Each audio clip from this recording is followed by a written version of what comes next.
Our number one enemy is ignorance, and I believe that is the number one enemy of everyone, is not understanding what is actually going on in the world. It's only when you start to understand that you can make effective decisions and effective plans. Now, the question is, who is promoting ignorance? Well, those organisations that try to keep things secret, and those organisations which distort true information to make it false or misrepresentative. In this latter category, it is bad media. It really is my opinion that the media in general are so bad, we have to question whether the world wouldn't be better off without them altogether.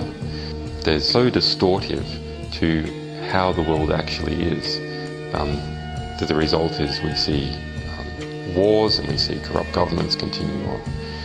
One of the hopeful things that I've discovered is that nearly every war that has started in the past 50 years has been a result of media lies. The media could have stopped it if they had searched deep enough. If they hadn't reprinted government propaganda, they could have stopped it. But what does that mean?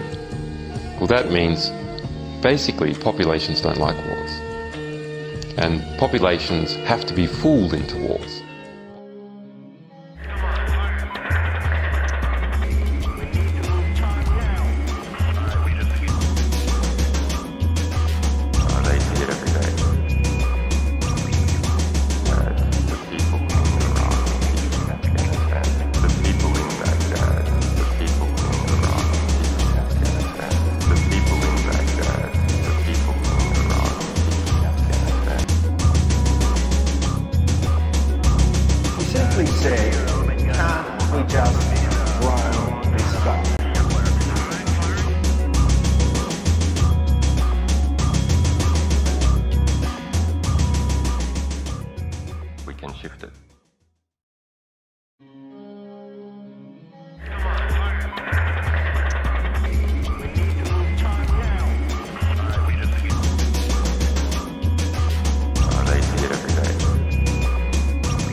my dreams, I walk free in the city streets. 2,500 days plus 50 weeks, doing hard time for these WikiLeaks, trying to bring the truth out. Man, it only gets you heat, and then they gag you. You don't get to speak, and when you get the leak, they try to hit delete. The masters of the masses, they want the shit discreet. That's why my middle finger's up to these sick elites. Free speech, it's the freedom of press. Take your deepest, darkest secrets, never leave them unsaid. If I'm a thief, then I'm a thief for the people you dread. The people of the red, white and blue, you keep them in bed. Seeing the sheep, keep them asleep, deceiving the weak. Keep seeking the leaks till you cease, and I see your defeat. Until I'm deceased underneath a freezing red sheet. Become a dead man, then I hit the switch and release. When Goldman Sachs is your creditor, you kill the messenger. Stories axed by the editor, you kill the messenger. Pay to play on the regular, you kill the messenger. Need to silence any questioners, you kill the messenger. And outside my window a figure quickly creeps. They dark as night like some motherfucking chimney sweeps. Whiskey with my Mickey keeps dying in my kidneys weak. Silence of my risky tweets is what the grand jury seeks. I'm wanting peace like 7 years in Tibet.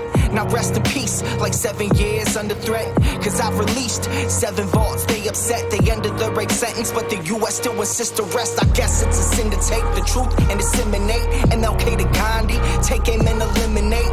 And I don't say I'm great, just wanna say what's fake. But if they kill me, a million others will take my place. The CIA's post like a knife the sharpest. All hypocrisy, lies, and heartless. They want to stop me, my life, make my heart quit. Cause democracy dies in the darkness. When Goldman Sachs is your creditor, you kill the messenger. Stories axed by the editor, you kill the messenger. Pay to play on the regular, you kill the messenger. Need to silence any questioners, you kill the messenger. When the vote count is irregular, you kill the messenger. You caught spying on a senator, you kill the messenger. Removing voters from the register, you kill the messenger. Need to silence any questioners, you kill the messenger.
In my dreams, I walk free in the city streets. 2,500 days plus 50 weeks, doing hard time for these WikiLeaks, trying to bring the truth out. Man, it only gets you heat, and then they gag you. You don't get to speak, and when you get the leak, they try to hit the leak. The masters of the masses, they want this shit discreet. That's why my middle finger's up to these sick elites. Playing on the regular, you kill the messenger. Free speech is the freedom of press. Take your deepest, darkest secrets, never leave them unsaid. If I'm a thief, then I'm a thief for the people you dread. The people want the red, white and blue, you keep them in bed. Seeking the sheep, keep them asleep, deceiving the weak. Keep seeking the leaks till you cease, and I see your defeat. Until I'm deceased underneath a freezer red sheet. Become a dead man, then I hit the switch and release. When Goldman Sachs is your creditor, you kill the messenger.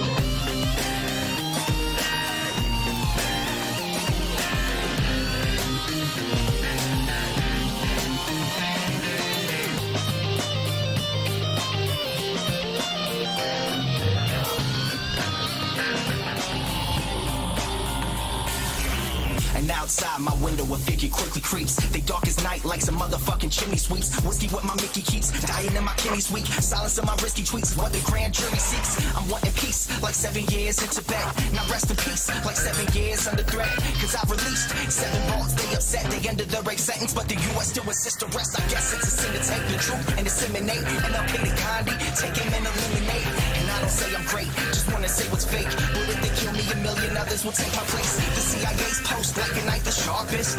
All hypocrisy, lies, and heartless. They want to stop me, my life make my heart quit. Cause democracy dies in the darkness. Cause democracy dies in the darkness. You kill the messenger. You kill the messenger. Democracy dies in the darkness. Darkness.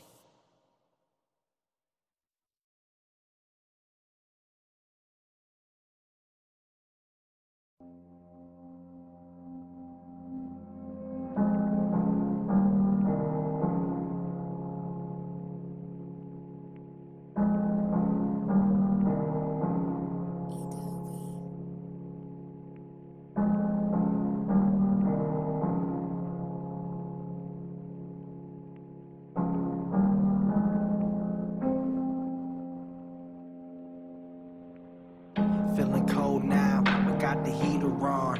Feeling sold out, even though I'm keeping strong. But can I hold out when every bit of freedom's gone? They want me rolled out, never to sing freedom song. I wanna see the sky, I wanna feel the rain. But gotta keep away from windows, that's some window pane. It's just a shame, couldn't have planned out all our dreams. Now I scream, cause there's a man in the machine. But the train is off the tracks, and damn, it's losing steam. I wanna call Christine, I haven't seen since 013. I'm missing life like 3 strikes each night. Seems like 3 nights ain't right. Can't fight, space light, hate life. Wanting to be snake-like, shedding off this gray life. In the dark, can't make light. But where I'm headed now is brake lights.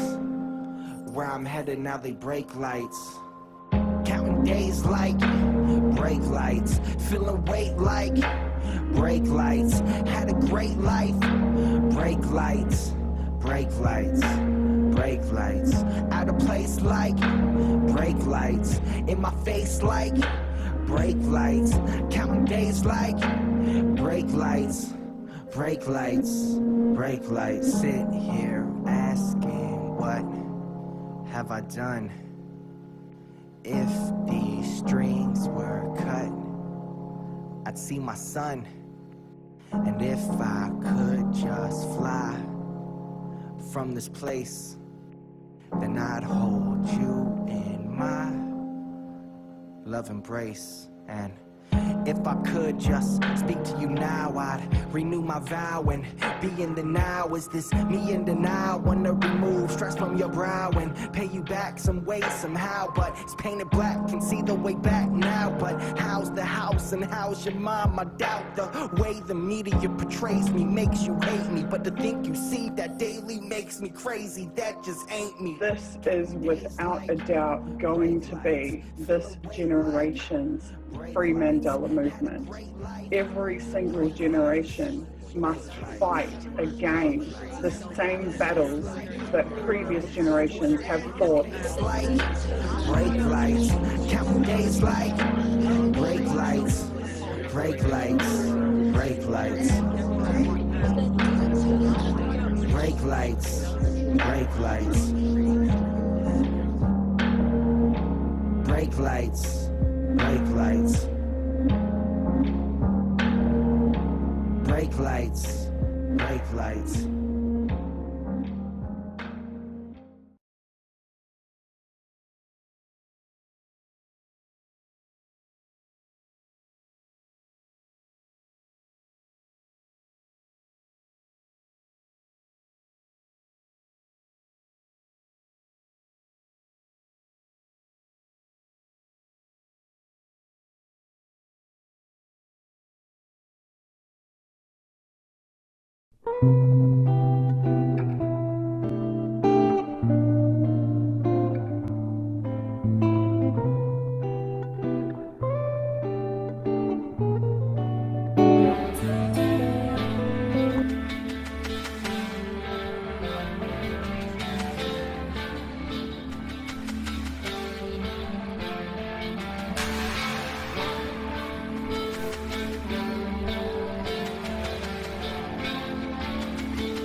dreams, I walk free in the city streets. 2,500 days plus 50 weeks, doing hard time for these WikiLeaks, trying to bring the truth out. Man, it only gets you heat, and then they gag you. You don't get to speak, and when you get the leak, they try to hit delete. The masses of the masses, they want the shit discreet. That's why my middle finger's up to these sick elites. Free speech, it's the freedom of press. Take your deepest, darkest secrets, never leave them unsaid. If I'm a thief, then I'm a thief for the people you dread. The people of the red, white and blue, you keep them in bed. Seeing the sheep, keep them asleep, deceiving the weak. Keep seeking the leaks till you cease, and I see your defeat. Until I'm deceased underneath a freezing red sheet. Become a dead man, then I hit the switch and release. When Goldman Sachs is your creditor, you kill the messenger.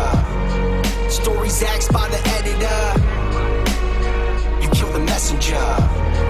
Pay to play on the regular, you kill the messenger. Need to silence any questioners, you kill the messenger. And outside my window a figure quickly creeps. They dark as night like some motherfucking chimney sweeps. Whiskey with my Mickey keeps dying in my kidneys weak. Silence in my risky tweets is what the grand jury seeks. I'm wanting peace like 7 years in Tibet. Now rest in peace like 7 years under threat. Cause I've released 7 vaults. They upset, they ended the rape sentence, but the US still insists to rest. I guess it's a sin to take the truth and disseminate. MLK to Gandhi, take aim and eliminate. And I don't say I'm great, just wanna say what's fake. But if they kill me, a million others will take my place. The CIA's post like a knife the sharpest. All hypocrisy, lies, and heartless. They want to stop me, my life make my heart quit. Cause democracy dies in the darkness. When Goldman Sachs is your creditor, you kill the messenger. Stories axed by the editor, you kill the messenger. Pay to play on the regular, you kill the messenger.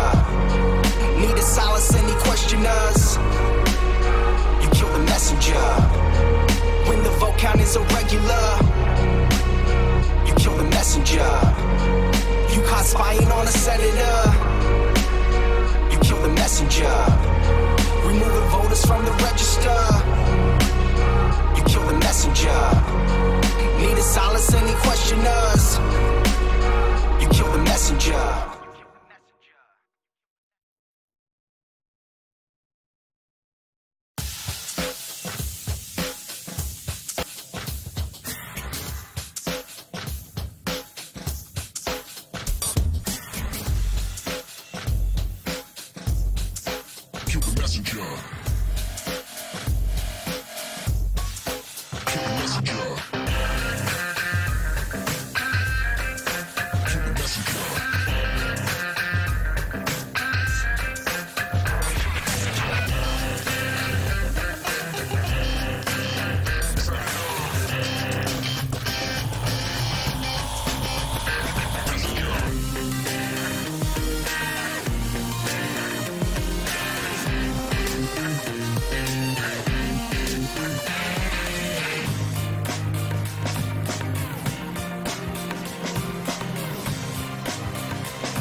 In my dreams, I walk free in the city streets. 2,500 days plus 50 weeks, doing hard time for these WikiLeaks, trying to bring the truth out. Man, it only gets you heat, and then they gag you.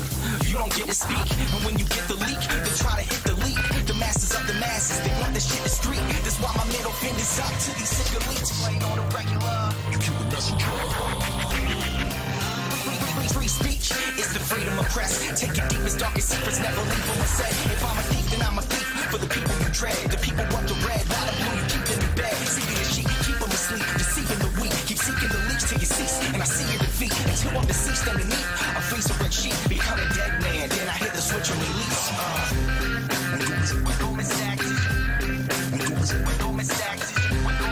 is your creditor, you kill the messenger.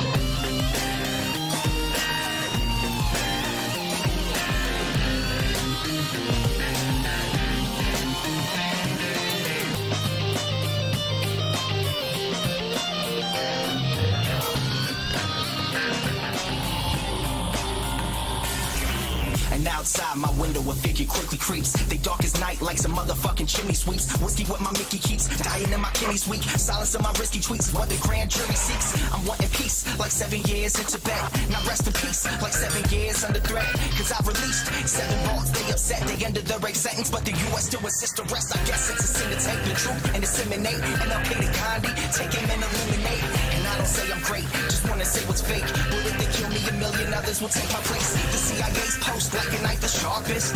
All hypocrisy, lies, and heartless. They want to stop me, my life make my heart quit. Cause democracy dies in the darkness. Cause democracy dies in the darkness. You kill the messenger. You kill the messenger. Democracy dies in the darkness.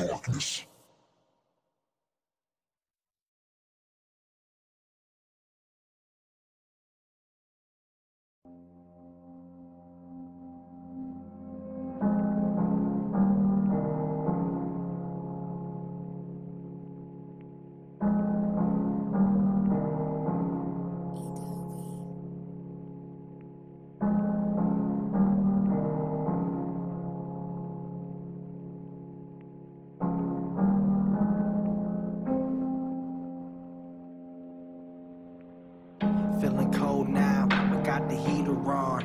Feeling sold out, even though I'm keeping strong. But can I hold out when every bit of freedom's gone? They want me rolled out, never to sing freedom song. I wanna see the sky, I wanna feel the rain, but gotta keep away from windows, that's some window pane. It's just a shame, couldn't have planned out all our dreams. Now I scream, cause there's a man in the machine. But the train is off the tracks, and damn, it's losing steam. I wanna call Christine, I haven't seen since 013. I'm missing life like 3 strikes each night. Seems like 3 nights ain't right. Can't fight, space light, hate life. Wanting to be snake-like, shutting off this gray life. In the dark, can't make light. But where I'm headed now is brake lights. Where I'm headed now, they break lights. Counting days like brake lights, feeling weight like brake lights. Had a great life, brake lights, brake lights, brake lights. Out of place like brake lights, in my face like brake lights. Counting days like brake lights, brake lights, brake lights. Sit here asking, what have I done? If these strings were cut, I'd see my son.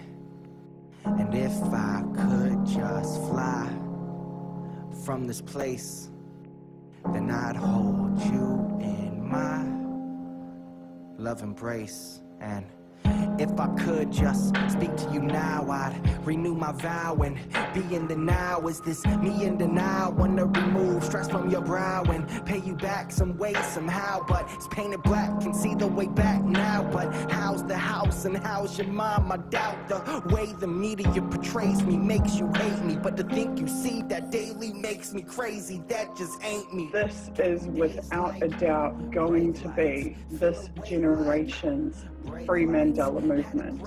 Every single generation must fight again the same battles that previous generations have fought. Brake lights, counting days like brake lights, brake lights, brake lights,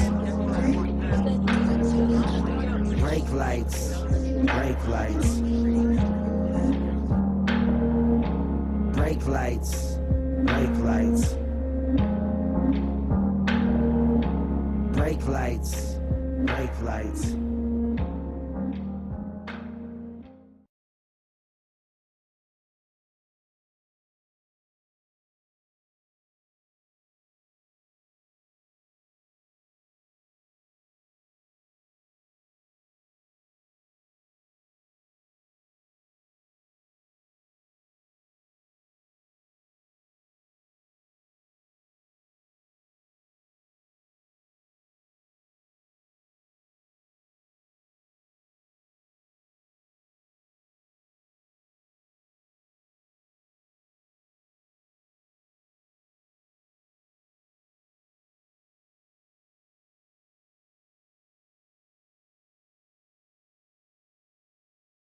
Our number one enemy is ignorance.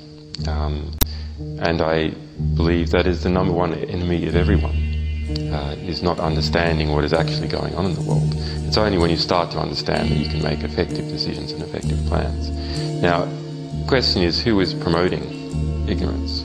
Well, those organisations that try to keep things secret, and those organisations which distort true information to make it false or misrepresentative. In this latter category, it is bad media. It really is my opinion that the media in general are so bad, we have to question whether the world wouldn't be better off without them altogether. They're so distortive to how the world actually is, that the result is we see wars and we see corrupt governments continuing on. One of the hopeful things that I've discovered is that nearly every war that has started in the past 50 years has been a result of media lies. The media could have stopped it if they had searched deep enough. If they hadn't reprinted government propaganda, they could have stopped it. But what does that mean? Well, that means basically populations don't like wars. And populations have to be fooled into wars. Populations don't willingly, with open eyes, go into a war. So if we have a good media environment, then we'll also have a peaceful environment. Julian Assange, thank you very much.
Online vigil for Julian Assange. I'm Joe Lauria. I'm the editor-in-chief of Consortium News. And I'm very happy here to be invited by Susie Dawson to kick off this 11-hour vigil or 12-hour vigil. We're going to go until, I think, 11 p.m. Eastern Time. It's 10:30 a.m. here in the Washington, D.C. area. I'm joined by Kathy Vogan. Welcome. How are you, Kathy? I'm good. How are you? It's very late here again. It's just after midnight. And where are you exactly? I'm in Sydney, Australia. And it's although I don't sound like an Aussie. They've got one of those international kid accents that live in too many countries. But yeah, it's 12:30 in the morning, and it's getting quite warm now. So we're having nice weather. I've been. I suppose you want to ask what I've been up to next. Well, let me ask you, tell the audience a little bit about yourself. Tell us about yourself, why you're here. No, they've heard about me 3 times, I think. So, all right, very briefly. Oh, there are people who've never tuned in before, perhaps. I just don't like talking about myself all that much. All right, so I'm a Franco-Irish Australian artist living in Sydney, and I have been a WikiLeaks supporter since 2010. And I got involved with people close to WikiLeaks. In fact, Julian Assange's mother was the first person that I met close to WikiLeaks. But I met his father, brother, and started making films in relation to WikiLeaks, and proposed to make a documentary for WikiLeaks. And then back in 2011, it was a cliffhanger every single day. So no time to make a long format documentary. It was kind of everything that came out was news, and it turned into a web series of many different interviews, a bit like the Unity for J thing, except that, I traveled around the world instead of doing this, and met up with, people like, when I went to America, met Noam Chomsky, Daniel Ellsberg, Nozomi Hayase. So I recorded their testimonies. It's a very similar style because it was more like conversation between people who have a common interest in all this, and looking behind the scenes and looking behind the narratives and trying to figure out what's really going on, and also contemplating the benefit of an organization like WikiLeaks with their perfect record of truth-telling. Oh my goodness, that is gold, and that is something that we need to defend, protect. It was obviously causing a lot of trouble to people whose corruption was being exposed, and people in high places. So lots of people in low places, in grassroots places, but at every level, anybody who had skills should stand up and do whatever they can to defend WikiLeaks. So I made an awful lot of films. I made the WikiLeaks tapes, which was a collection of 24 films with people talking from all around the world. And some of it was actual documentary because I had the time, cameo documentaries, let's say, but up to 20 minutes long. And so all of the, people like John Pilger and Julian Assange and his father, John Shipton, as well. We were all working together back in 2011 onwards here in Sydney, and trying to do the same thing as we are now, stop Julian from being pushed into a precipice, which once again seems surprisingly near. But I've been trying to figure out what the latest drama is all about, what's been happening in Ecuador over the last few days. So yeah, I don't know if have you heard about that as well? Can you talk about that? Because we had some news yesterday, supposed news, that the Foreign Minister, Jose Valencia Amores, said that Julian's status remains the same inside the embassy in London. But really, what does that mean? Well, I mean, why announce it? Why make such a public international announcement to reaffirm Julian's asylum? Because what they were debating in the Ecuadorian Assembly was not even debating, they were taking a vote on whether to scrutinize the process of giving him citizenship. Now, so whether he keeps his citizenship or not has got nothing to do with whether he remains an asylee. And, the idea, it is the rationale, as WikiLeaks have said it, on October 4th, that is being pushed in order to make him easier to extradite to the US over WikiLeaks publications about the Iraq War, State Department and CIA, Vault 7. Article 79 of the Ecuadorian Constitution forbids extradition of nationals. Once his citizenship is revoked, extradition is easier, but not easy, because you have Ecuador Constitution Article number 41. And this just applies for non-citizens who are applying for citizenship, for asylum, I should say. The state shall respect and guarantee the principle of non-return, right? More technical terms, non-refoulement. In addition to humanitarian and legal emergency assistance. So persons requesting asylum shall not be penalised or prosecuted for remaining in a situation of irregularity. That's Article 41. So Julian is still protected under that. So why should the foreign minister make such a big deal of making this announcement, reaffirming?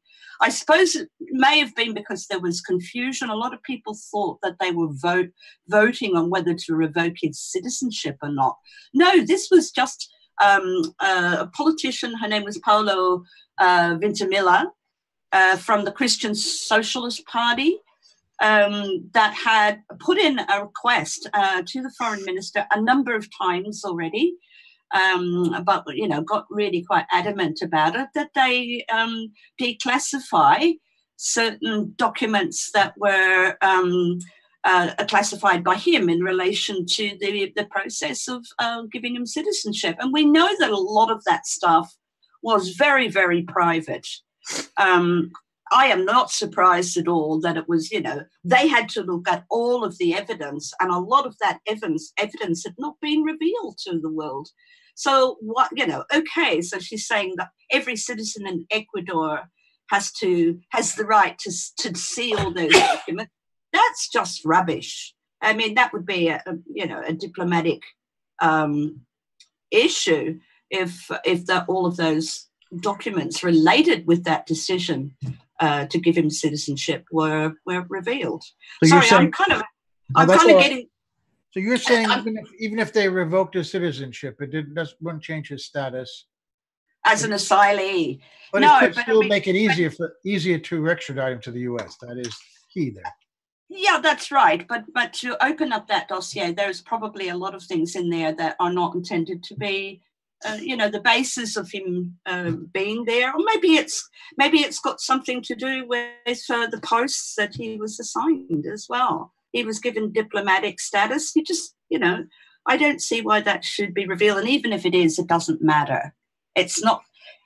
It may make it easier because it is going to violate their own constitution. A lot of people would get angry if an Ecuadorian citizen was handed over to persecutors. But they have a basic rule anyway. And the Inter-American Court said that every state that is involved in this should do their best to assure his passage, safe passage, and enjoyment, which is the actual word that is used in relation to asylum, to his destination in Ecuador. So I really don't understand why it was. Do you know anything about the citizenship law in Ecuador? In other words, they're looking at the process that he became a citizen, whether there are any violations of that. Is there, for example, maybe he had to spend a couple of years or some time inside Ecuador to get citizenship, and he obviously didn't do that. Do you know what exactly they're looking at in terms of the citizenship law? Well, actually, the Ecuador embassy is territory. Ecuador territory. Yeah. Yes. Really, yeah. So he did spend time in Ecuador. He spent 6 years in Ecuador, technically speaking. But I was just technically speaking. So I was also reading Article 66 of the Ecuador Constitution. I've read it all before, but a long time ago, back in 2012, I think. But Article 66 is very interesting. So that's the right to personal well-being. So for the moment, he is still an Ecuador citizen. So he is entitled to bodily, psychological, moral, and sexual safety. There's a lot of other things here, but going down to article number 6 is very significant. The right to voice one's opinion and express one's thinking freely in all its forms and manifestations. Well, they're violating that, it seems like, aren't they? Yeah. Yeah. Now, something else the foreign minister said that I think is curious. He said, and I'm reading from this Sputnik News report, that the issue of Assange must be settled through the direct dialogue between the whistleblower's lawyers. Well, is he a whistleblower? Between Assange's lawyers and the authorities of the United Kingdom.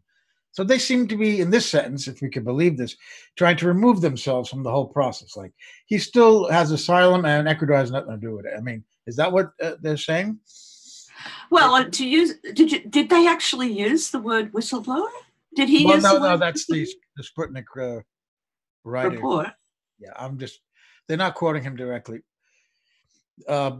They're not quoting the foreign minister directly. They're saying that he said that it's up to the Assange's lawyers and the British authorities to determine his status. What does that mean, in your opinion? Yes, absolutely. Absolutely. I mean, if you go back, Moreno said that he will eventually have to leave. That, well, in one way or another. So I guess that what he's probably saying is, the foreign minister is saying, is that safe passage is being obstructed by British authorities.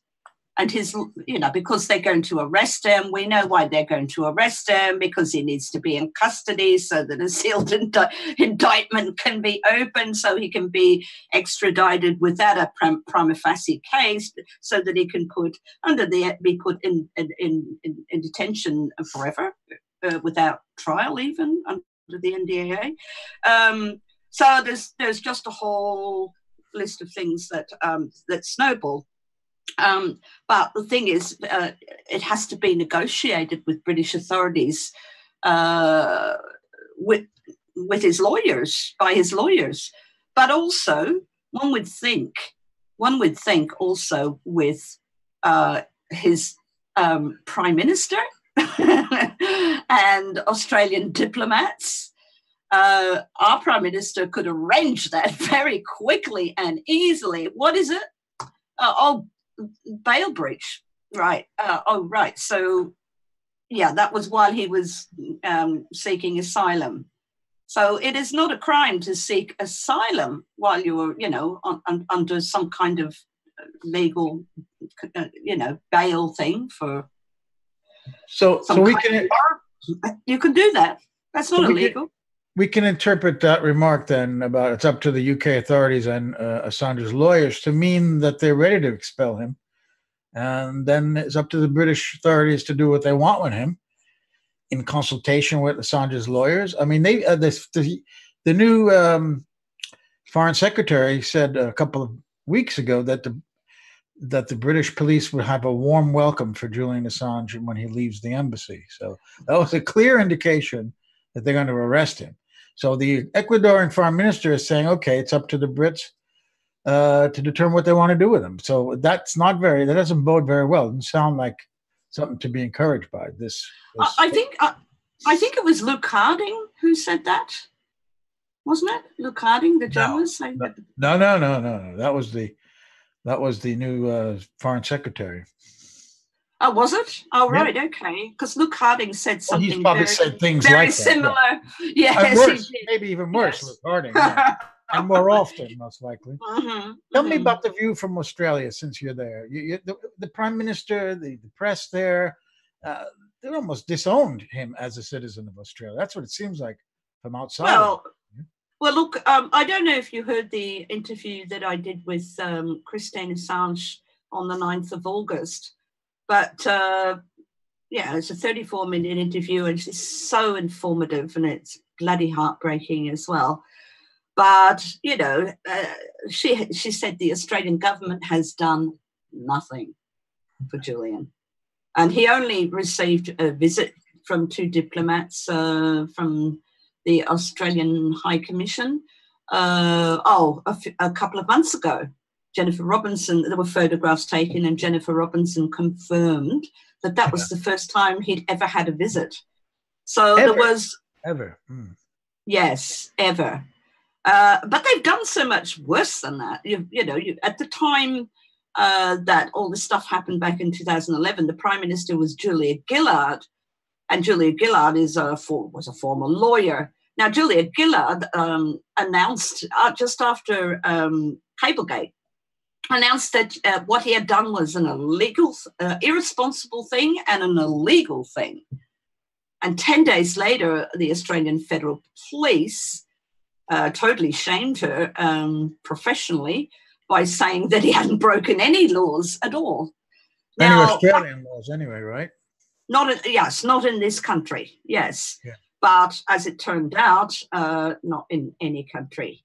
Well, as far as we know. Since 2010, for the last 8 years. Now, also at the time, a future Prime Minister, Malcolm Turnbull, who is our former Prime Minister, he was his former professions were barrister and then investment banker with Goldman Sachs. But when he was the barrister, he gave a lecture at the University of Sydney denouncing Julia Gillard for being a lousy lawyer, and affirmed that Julian Assange had not broken any laws at all. And also, he said when an Australian citizen is spoken of in this way, indeed threatened in this way, and we're talking about Sarah Palin, we're talking about all of the, assassination incitements back then, an Australian Prime Minister should respond. So he was chastising Gillard for not helping Assange back in 2011. And yet, when he became Prime Minister, he didn't do a bloody thing either. It's been, when I was hanging around with some activists back in, I think it was 2012 or 13, we occupied DFAT, the Department of Foreign Affairs and Trade. And it was quite an item in the news. But we really wanted some kind of assurance back then that Julian wouldn't be extradited. Otherwise, we weren't going to leave the place. And it was just, it was call security and get them out and just tase them and stuff like that. And we didn't get any answer at all.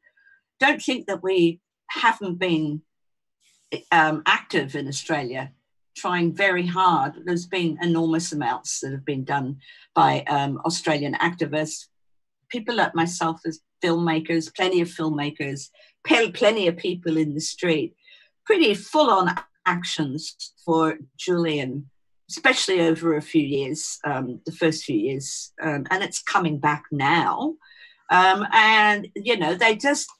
It's like they stick their fingers in their ears and look the other way because, their big brothers are the US and they just don't want to tread on the US's toes. It's been like that for, Jesus, since the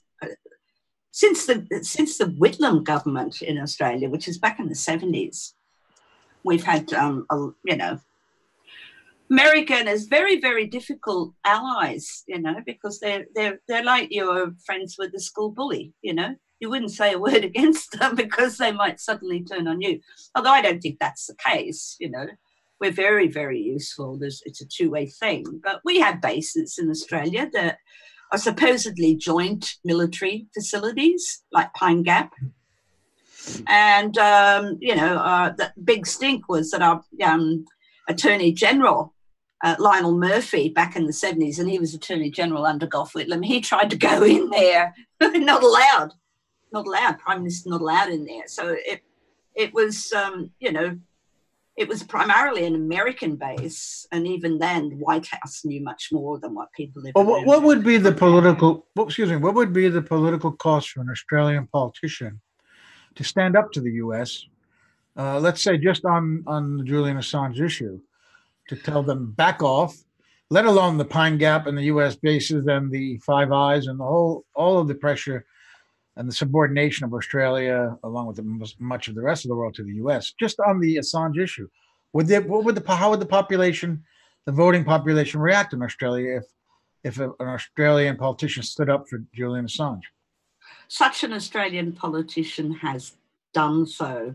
So we've had Senator Scott Ludlam, and he is no longer a senator because there was this big hoo-ha about where people's grandparents were born, so they inherited a dual citizenship that they didn't even know about. And Scott was brought to Australia at a very, very young age, and he didn't know that he had dual citizenship. So being very honest, he and another senator, Green senator, resigned, which was a great loss. It was a great loss because he was our 21st century senator that understood all this, went to Belmarsh to be with Julian, went to Sweden to try and find out what was going on, do some deals, has spoken out. There's plenty of documentation of Scott Ludlam beautifully defended him, and he's been on the Vigil. Scott Ludlam, look out for Scott Ludlam. He is the Australian politician who really stood up for Julian. And sadly, I feel that the rest of Australian politicians don't even understand the issues, are not across the whole. Probably a lot of them wouldn't even hardly know what Five Eyes are, especially the regional ones. It's not, people don't understand the importance of freedom of information, which I think this is. It's, for Julian's freedom of expression, because that human right is being denied, but it's essentially a freedom of information issue. We have that. That is a big issue in the world, and that's what WikiLeaks is always. And going right back to Sir Tim Berners-Lee. That's what he wanted with, in giving the internet to the world, that anybody could find out anything they wanted and have a voice, Now, so it's against the law to be a dual citizen and serve in the Senate in Australia? Not only the Senate, but just be a member of the government or parliament at all. And he was a British Australian citizen, is that what it was? No, New Zealand. New Zealand. Australia. and Larissa Waters, another one. She was. They drove him out. They drove him out. You think because he stood up for Assange, they made the opposition or somebody issue of that? No, he resigned himself. He was informed by a barrister that his status was as a politician was invalid. He didn't have the right to serve in politics. When did that become an issue? After he spoke up about Assange, or it was unrelated to that? Way after. It was just last year. And you don't think it had anything to do with his defense of Julian Assange? I see. No, but I spoke to Scott, and he just after he had his farewell party, and I spoke to him, and he said that he'd seen Julian about 3 weeks before. He dropped in to say hello, but that was nothing to do with the WikiLeaks issue. But look, he had a hell of a time, in the Senate. You had Senator George Brandis, who was introducing the metadata retention bill. So, collecting our digital footprint. And Scott was, in the Senate questioning him. This guy who was organising this, we had this fun event in Sydney called The Meaning of Metadata, because Senator Brandis didn't even know what metadata was, right? That was very embarrassing for him. So Scott, I organised that, and then Scott was the speaker. He came along. We had a lot of fun taunting Brandis, and then the morning of the event, Brandis just released the bill. He just released the law. It just passed into law, and poor Scott was on television all day and didn't have time to prepare his speech. He got him back, but he, I spoke to Scott privately, and I'm not going to say exactly what he said, but he was really exhausted from that struggle. Is there any difference between the Murdoch press and the rest of the Australian media about the way they portray Julian Assange to the public? I think there is SBS, which is our international TV station. So I've felt their reporting on Julian to be fair, and actually, good information there. I found the ABC to be terrible, which is, you would think that our national broadcaster would be a little bit more fair and balanced. So they're always getting into trouble from the government, which is right wing at the moment, for not being balanced and impartial.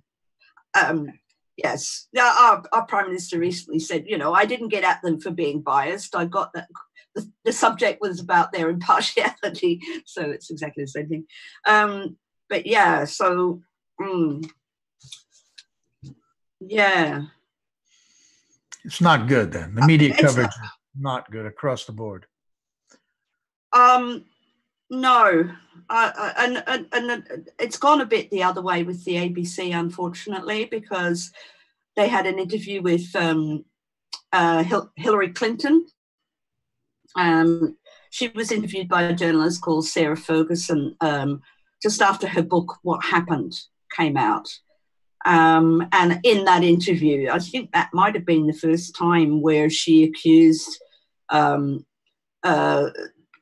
Trump campaign, the Russian state, and WikiLeaks of conspiring to interfere with the 2016 election. That all came out during that interview, and it was totally unchallenged. And there was, a lot of the things that she said, some of them were very, very mendacious, totally mendacious.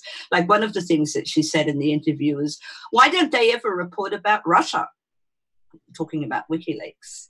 And WikiLeaks have brought out over 800,000 documents about Russia.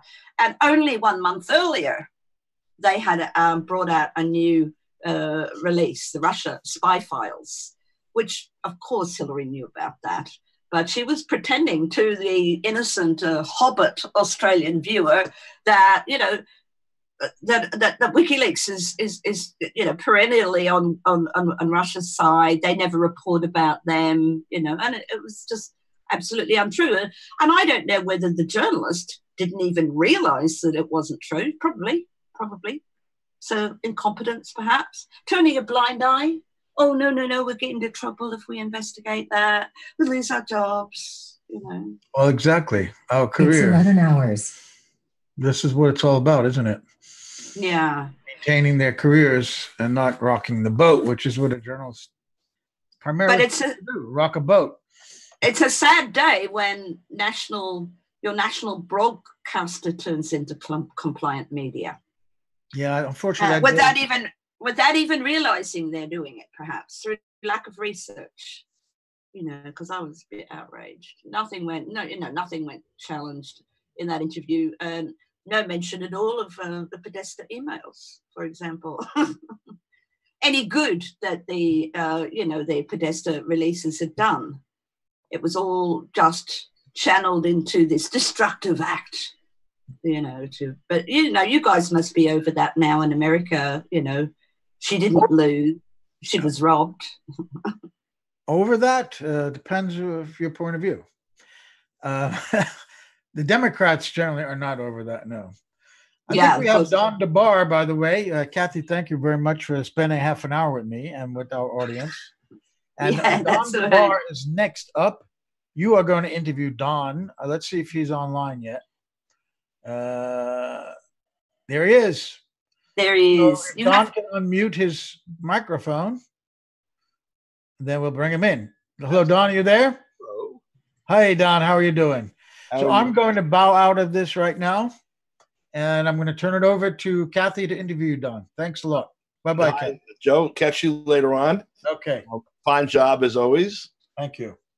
And Kathy, I sent you a friend request on Facebook when you get back on Facebook. Great. So yeah, you're one of those people that are social. That's great.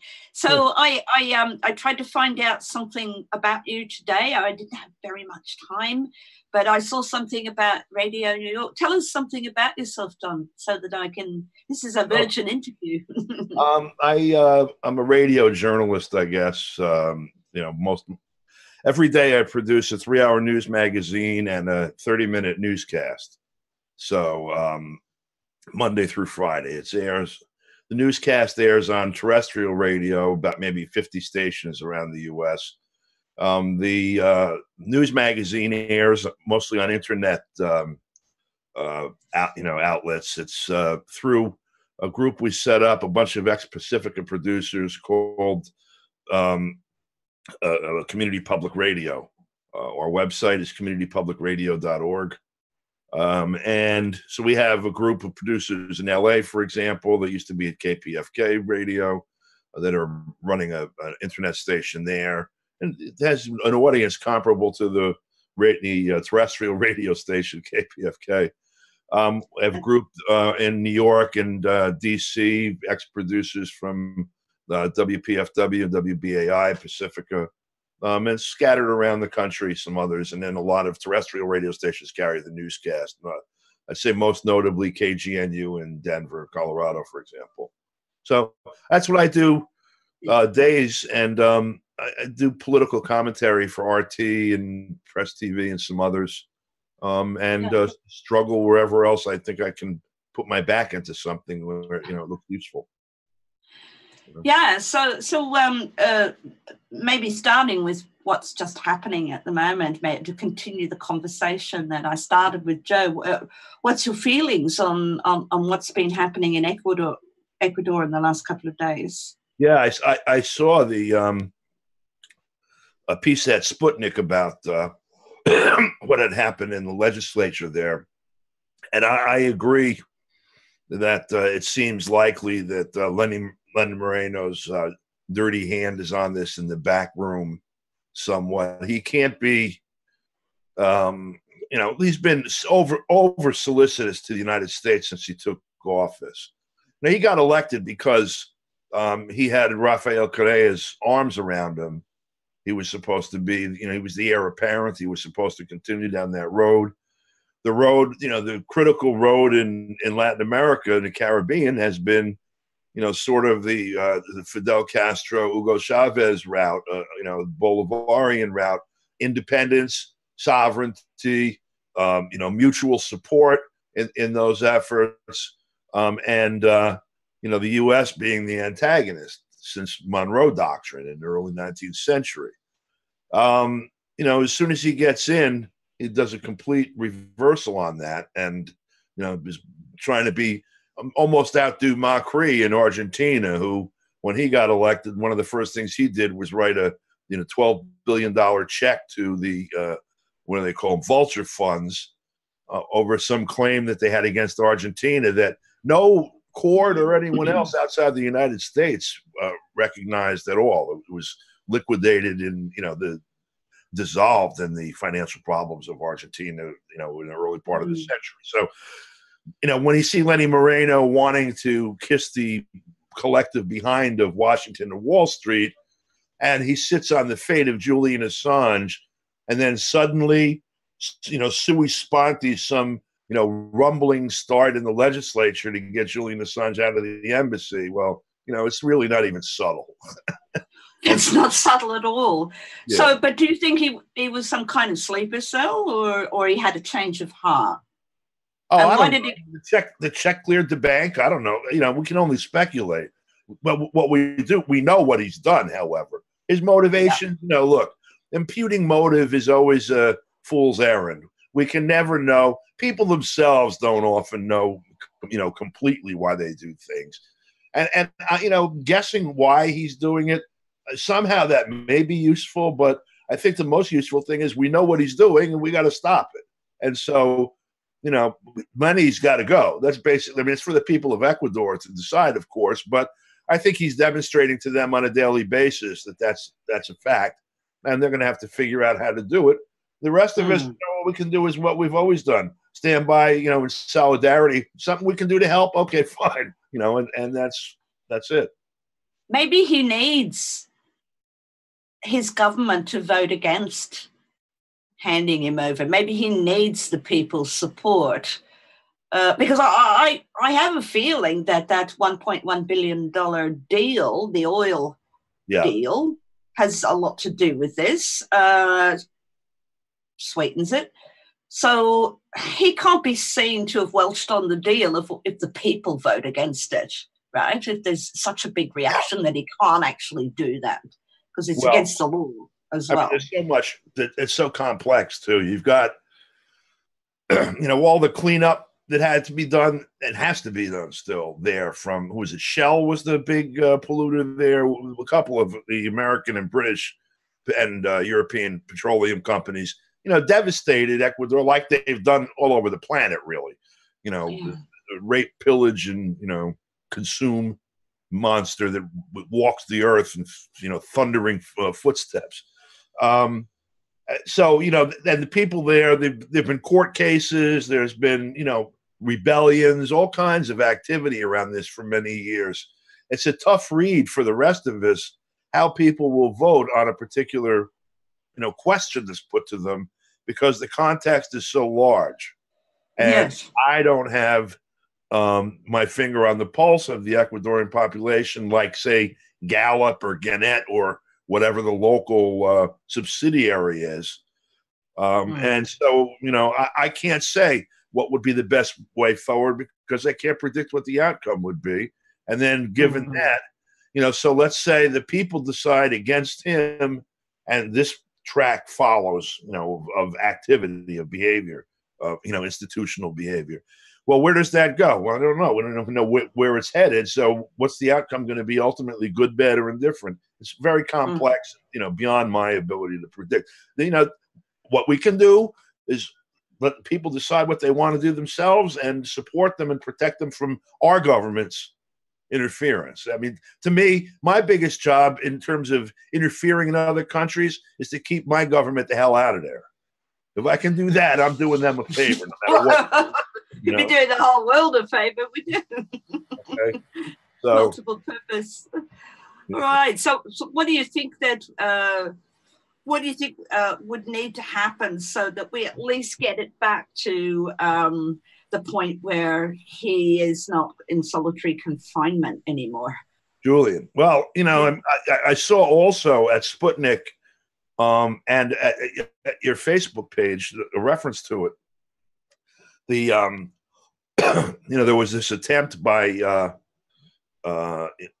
essentially by the last Ecuadorian deputy foreign minister to sort of deputize Julian as an agent of the foreign ministry of Ecuador, to empower him to go visit the Russian embassy as a deputy minister of Ecuador. So he would have diplomatic immunity and could travel from the Ecuadorian embassy to the Russian embassy, and then presumably, wherever after that. Even if he's just going to the Russian embassy, I assume it's a larger headquarters than, it's a bigger country. I assume they have a bigger flat in London, whatever.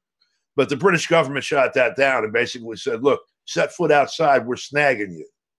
So, I don't think there's that kind of appetite in Lenny Moreno's government anyway to, provide opportunities like that for Julian. But clearly there's an antagonism that's, operating as policy from the British government that's going to have to be factored somehow. And I think, if you look at it strategically, there needs to be some lever against the British government, executing against Julian in whatever can be arranged for him, which means organizing tactically, it means organizing some powerful forces in London where all of this would actually physically happen.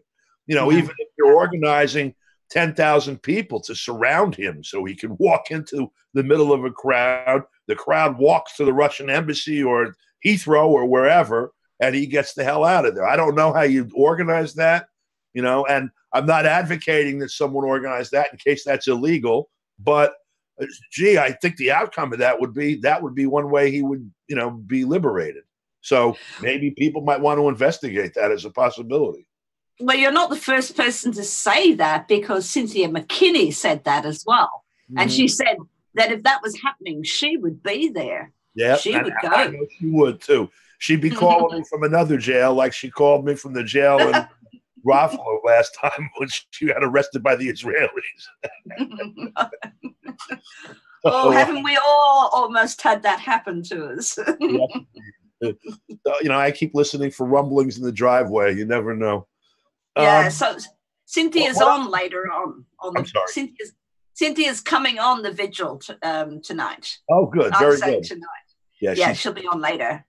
Yeah. But go ahead with what you were going to say. No, this morning, today, tonight is so difficult when we're doing something like this where it's global. This is true. This is a remarkable project. I got to hand it to Susie and to all the folks that are involved in this. Joe, you, everyone that's involved. This is an amazing project. Every month now, journalists all over the world, discussing this, helping to organize something to get Julian his liberty and to protect the rest of us, help each other, protect the rest of us from that kind of abuse by governments. I think it's a remarkable thing. And I'm really happy and honored to be able to participate in it.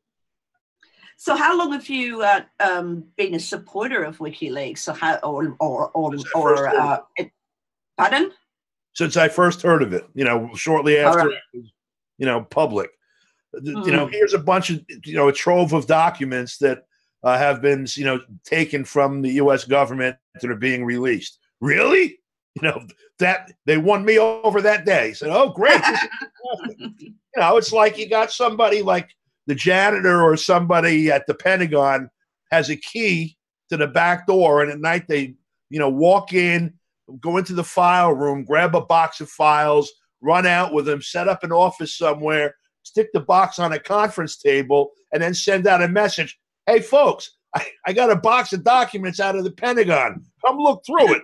It's fantastic. What happened with the Vietnam War, the main way people found out the truth to that was somebody did pretty much that in an FBI office, and they found out what was really going on. The back channel conversation about that, and it was a completely different story from what every newspaper, TV station, radio station, talking head, politician, priest, rabbi, shaman, everyone in all the official dum language that they were discussing this thing in, completely different from what the FBI and the Pentagon and everybody were discussing among themselves. And as soon as that got out, boom, there were people in the streets. And so this is a global version of that. And given the nature of information and information management in this period, as opposed to the 60s, where you physically had to put your hands on something to look at it, now, just shoot electrons over, not even wire, over the fiberglass or whatever, or through the air. It's like to the nth power, that kind of power to look behind the curtain at what's really happening. I think things are much worse than they were 50 years ago. And so it's much more urgent that we have the ability to do this. But thankfully we do. And we've got people like Julian and others that are willing to put their neck on the line to make sure that happens. And so, I think that's been my feeling about WikiLeaks since the first day I heard of WikiLeaks. Hmm. Yeah. And I've been thinking since Kristen Hrafson was handed the position of editor-in-chief, the continued persecution of Julian is somewhat pointless in a way, because it's not going to stop the organization. It really shows that there will probably always be a WikiLeaks. God help us if there isn't. Well, I hope that that's true. And what's said is you cut down one and 1,000 will stand in their place. Whatever version of that you're familiar with. But the bad guys have a perception and some history to validate it that if they go in and say, grab Julian and chop off his head in the public square, it's going to chill an awful lot of those 1,000. That they're going to say, well, maybe we can find another way of doing this struggle, and they quietly exit stage left. So, the fact that it appears that he's almost superfluous now because other people are running the show, I don't know that they necessarily see it that way. Historically, that's not how they see it. So I would have a plan B, like namely rescuing him somehow. Absolutely. Yeah. And I think that's, because the whole purpose of the Unity for J movement is to not let it get to that. Yep. We've been talking about a doomsday clock for Julian, where midnight is where he gets kicked out of the embassy. Yep. And we saw it move forward again a few days ago. But there have been moments when it has been moved back as well. Right. Because of the actions of people like us and, outperforming the mainstream media, I've heard, because we are so numerous and so on it, on top of it. And because, the media has been handed over to the people. So it's just up to us to shout out and spread the word. Yeah, absolutely. More ground for it. See, also, it's not a zero-sum game for Julian and for us with respect to Julian. It's one thing. First, we have to protect him from letting that clock strike 12, whatever they cart him off to prison or, some horrible fate like that. Another, though, is while he's tied up in the embassy, and this is definitely not lost on the bad guys, what he was doing prior to his having to run to the embassy, he can't do. He's done an awful lot from considering his situation. He did the TV program with RT. He's done a lot of public work. But he's under a severe disadvantage. God knows what he'd be doing if he were at liberty. Yeah. And the bad guys are afraid of what he'd be doing, and that's why he's not at liberty. And so, just because we're maintaining the status quo at 5 to 12 or whatever, doesn't mean look, I don't mean we should run ourselves down over it, but, let's liberate him and put him back to work. We're a lot better off if we can do that. And the other side of the coin is if he's stuck there forever, what's he, 60, in his 60s, late 50s, in his 60s, somebody's like my age, a little younger than me. Who wants to spend the end of their life in a closet in an embassy somewhere as opposed to, being able to bounce around the world? And he's done an awful lot of good work, maybe get some recognition, not, awards and trophies, but people every once in a while going, thank you, man. Keep it up. He doesn't even get to do that. He's got to look out the window and see if there's a paddy wagon outside. That's about what he gets to do during the course of a day. That's true. Put it in a language. I've always thought that, Julian was always at his most powerful when nobody knew where he was. That's what they're afraid of. And when he used to come into the Frontline Club, on the screen and from an unspecified location, because his point of entry into the net could be anywhere, and such a master of disguise and But the other thing is that it must be very, very hard to accept not having full control over the narrative anymore. WikiLeaks, this amazing journalism, more scoops than the rest of the mainstream media combined. I was saying last time, too much too soon, and it's just like it becomes very unpredictable for so many people, and they don't like that. Just the unpredictability of what WikiLeaks will discover, who will send things to WikiLeaks, because they're not active, they're passive. People send. That's right. Here it is. Like I said, they just put it on the table in the conference room and hang a sign outside. The file box is in. That's basically it. And then people go do what they do with it, Some people use a piece of paper to light a cigar with or whatever. Others are going to figure out how to, make a new Wankel rotary engine. Somebody else is going to fly something to Mars or whatever. Somebody else is going to take down the U.S. government. Hopefully. Yeah. So, well, I mean, do what they will with it. That's my point. Yeah. That's right. But it was an Australian journalist, TV presenter, said that the genius of WikiLeaks is that, it kind of is a deterrent to doing the wrong thing, because that anybody in your, or having a safe Dropbox, anybody in your organization could be the one that brings you down. Yeah. That so in a way, piece of paper might end up on WikiLeaks website. And do you want the world to see that? Yep. Yes. And theoretically, therefore, people should behave better when they know that this could be, in the news very easily. And it could be the guy next door in the next office could have actually been, raise some moral objection. And, people who work, I know someone who works in Home Affairs, and I can't name names or anything, but, he is morally outraged probably at least 2 or 3 times a week by what happens, what's part of his job. But he's going to jail if he says anything. We have a world where, WikiLeaks appears people can theoretically denounce the crimes, and then at the same time there arises the fear of the insider threat, cameras everywhere, surveillance on government employees, keystrokes recorded, everything to prevent the truth from getting out. So there's a bit of a war on both sides, really, isn't there? Yep. Yeah, it's what you're describing is basically an end to impunity for some people, at least a theoretical end to it.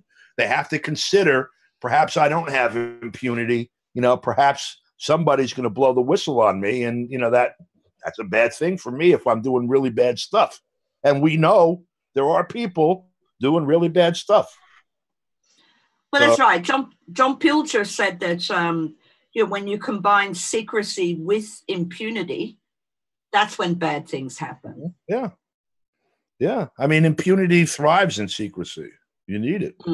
I mean, people like to do things that, be notorious when they're doing them, but you really need, secrecy is like fertilizer for the kinds of things that impunity protects and shields. So I think that one of the things that we have to keep, in the forefront is looking at the response to things that have happened already with this crack in their official narrative, Brexit, Trump, all these different plebiscites in different places that didn't turn out the way they were supposed to. There are many complexities to these things, but you can see that the response from power is strictly over their loss of control of the narrative, the instruction set narrative. In other words, this is what's going to happen next, and people turn around and say, no, it ain't, and they do something else. That really, I mean, look at the insane reaction of the media in the U.S. to the 2016 election.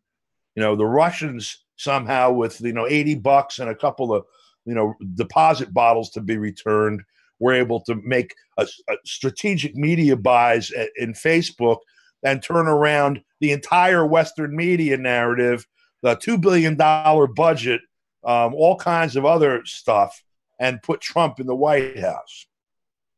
Same about Brexit. They said the same thing about Brexit, and a number of other, elections, referenda, whatever around the world. They are furious. They're scared, really. That's what's driving it. So, he's been asked to testify, Assange. How do you think that will pan out in relation? Do you think that will find some resolution, if the location, because it wasn't very clear whether Assange was requested to come to the United States, but it was kind of saying that it was well, WikiLeaks said that they were seriously considering the possibility as long as Assange's safety was guaranteed. That sort of has been dropped a little bit. That's disappeared from the news. Do you know anything about that? Because that's happening in your country. I haven't seen any updates of it. And I didn't really understand it when I saw the reports you're referring to. I understood the reports, but it didn't make any sense to me. You know, you have a number of elements here. One, the enabling case that had him, you know, have to seek refuge in the embassy, you know, from Sweden, right? I believe that's closed. That's gone away, right? There's no prosecution from there. The witnesses have pretty much recanted, and I believe that's the status of it the last time I looked. And so, and there's no official indictment in the U.S. that I'm aware of for, you know, being a whistleblower. And so, you know, I don't know what they could be talking about with him if it's not those two cases. They want to have him over for tea? You know, I don't know. So when I was looking at them talking about interviewing him, I was thinking to myself about what? And I didn't know the answer to that really, and I still don't. So, well, I mean, I had the impression that it was in relation to the Mueller inquiry. You know, that there was some evidence that he could give there about also. Yeah, we're all speculating, aren't we? But I think isn't it the House Intelligence Committee that wants to hear what he has to say, but we're not even sure about what. That's right. Right. Don't know. I don't know. I don't know what any. Yeah. It's going to be a bit quiet. There's the whole Russiagate thing. There is that. It's the Russiagate thing. Yes. So, you know, the last time when I was talking to Christine, interviewing Christine, his mother, there was that theory that, you know, if he went and maybe Trump wants him to testify because he might provide evidence that Trump had nothing to do with any kind of collusion, you know, and Christine said, well, who knows? President Trump can change his mind every day. So let's hope it's on a good day. But it's been quite a while now. It's been 2 months. And that hasn't progressed. We haven't had any news at all. It was at the beginning of August where that subpoena came out. Julian's role in that case would be, you know, to present exculpatory evidence that, you know, Trump did not have contact with Russia over these things, and nor did I act as an intermediary for that because I didn't get him from Russia because I got him from him. He's already said, and they've already said, we're not going to divulge our source. Now, I know they've suggested maybe, you know, some intermediate step, or maybe the source itself is going to say, I was the source, and then, you know, WikiLeaks confirms it. That might be a way of doing it, and then that would be exculpatory evidence for Trump's people. In other words, Russians had nothing to do with what Trump ended up with. It came from Bob over here that gave it to Julian, and WikiLeaks who gave it to Trump or published it or whatever. So, you know, I mean, maybe something on the order of that would be what they're talking about doing. But, you know, I don't know. If it's Seth Rich, for example, that was the source, he's dead. You know, so I don't think he's going to come back and say, I now give you permission. So, you know, maybe people feel comfortable with the idea that something I give you in confidence, you know, the confidence is till death do us part, and after that, you're relieved of, you know, confidentiality obligation. That may be what they're thinking too, and I don't know. That may well be a reasonable approach to the problem. I don't really know. I haven't given it much thought. Well, in that case, I'm surprised that they're not indicting or asking for testimony from Craig Murray, because Craig Murray went over there to pick up the material and brought it back over. He's already written about that. He you know, Craig Murray's a former British ambassador to Uzbekistan, and you know, great writer, and great activist now as well, but and whistleblower as well, famous whistleblower. So Craig has already said that he was the intermediary. Right. So there you go. So that worked, you know. Yeah. They ignored it. I know Yeah. that doesn't fit. That doesn't fit into the narrative. But you know, Craig Murray could be questioned, possibly even in Julian's place. I don't see why not. Yeah, I mean, there's that too. If, let's say, someone showed up, you know, for the whole Russian narrative, said, you know what, it wasn't Russia, it was us, you know, whoever that might be, little green men, you know, South Pago, I don't know, whatever. And here's a trove of evidence, you know, documenting that. They're too invested in the Russia narrative to let it go. You know, they, you know, nuke South Pago, you know, whatever, hide the little green men in Nevada or something, and not tell us because they're so heavily invested in it. So I don't know. Yeah. I'm not sure if Mark is here yet. Yeah, I can't tell. I think he's on the way in. I got a message to say that he hadn't arrived yet, and we should just keep going.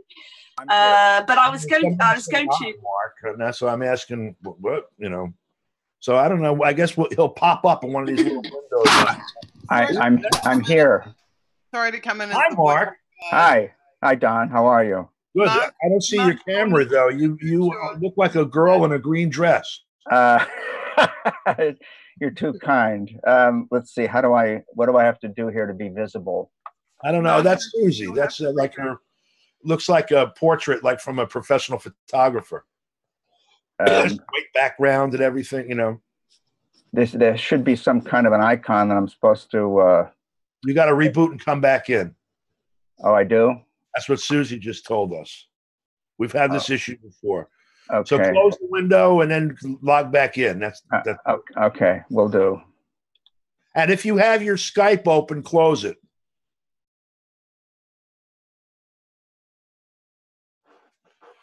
So there. Anyway, how do I do this? I'm going to put you back here. No.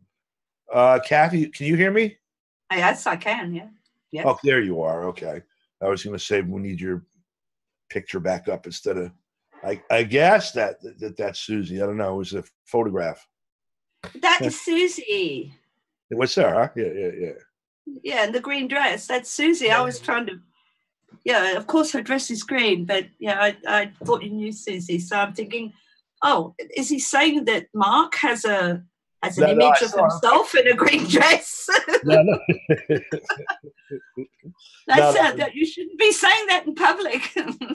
That's kinky. Sorry, I'm just eating some chocolate. It's been sitting in front of me, and I've just been dying to have some, but you know. No, I guess Mark. Okay, Mark, he needs to reboot his computer. Okay, sorry, I gave him bad information. Okay, I get it too. That's why I remember. In fact, we worked that out when we were playing with this once. Well, this is going to take a while then. All right. Go ahead. I'm sorry, man. All right. Okay. Do a little dance and whatnot. Hey, I wonder if I can play. No, never mind. Anyway, what do you do? Well, and where are you? You're in Sydney? Yeah, I'm a lecturer in film, and I teach visual effects and animation, and I'm a hobbyist journalist as well. So I've have had my blog for about 8 years now, thingtothing.com. So it's, you know, so much to do with WikiLeaks and whistleblowing and matters of national security, Five Eyes. That's my hobby horse. So and also, you get to work with John Pilger you're an amateur journalist, and you get to work with somebody like John. Damn, he's great. Well, so I made the WikiLeaks tapes. It's a series of films about WikiLeaks. Really? Cool. Yeah. And you've got Ellsberg and Chomsky. I couldn't do the Zoom thing. I had to go there. And John Pilcher was in the WikiLeaks tapes, and I've known John since then. That was the first time I ever spoke to him. He can feel very prickly at first, but he's a great man. So he comes back to Australia quite often, and I organise events that he speaks at. I also run a weekly event, or help run it. I'm digital producer of a weekly event called Politics in the Pub. And so we did a live to air event for Julian Assange called The Gagging of Julian Assange on August 9th. And we had as our guests Christine Assange and Susie Dawson. Cool. I filmed John Pilcher in Sydney, talking in Sydney. He asked me to. So we had forewarnings. So in fact, I made it a Politics in the Pub thing. We had 2 cameras, and so we went and did it well. We filmed Pilcher well, and so the sound was really good and everything. And that monumental speech that he gave to beg our Australian Prime Minister to just go, make a call, and 15-minute call, do the deal, turn the sort the bail breach thing out. It's normally a small fine, according to Greg Barnes. Especially the charges that it's, not charges, but the cases, the investigation, the questions have been done, cases dropped. And this is just in relation to an Interpol arrest warrant. For what? For what? There's no case left, and it's just so irregular that that's still hanging around. So John Pilcher comes to Australia quite often, and John Pilcher was going to be on this vigil, except he's filming this weekend. So he's going to be on the next vigil. Good. Hopefully. Yeah. So I did say to Susie, I could pre-record him, although he doesn't like to come in via Zoom. It might just be a phone thing, like with Christine. Because both of them, they have to suit. Christine especially has to be very, very careful about security. Yeah. I mean, she would be, she was picked up, she'd be valuable leverage. So her whereabouts and everything, very private. Yeah. Getting her in and all that was all very confidential. So, but John is coming on the vigil, and he said yes. I asked him, because we're friends, and he said I'd be delighted to come on the vigil, but then unfortunately had to film this weekend. But you've had Ellsberg on a few times, so I want to see Chomsky on as well.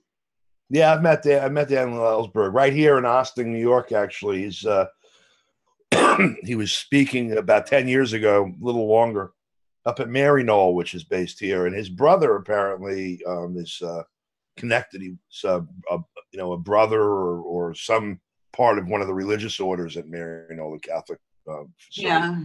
And so I interviewed him. We chatted it up for a while and stuff. And I have a lot of respect for him. But you, a hobbyist journalist, huh?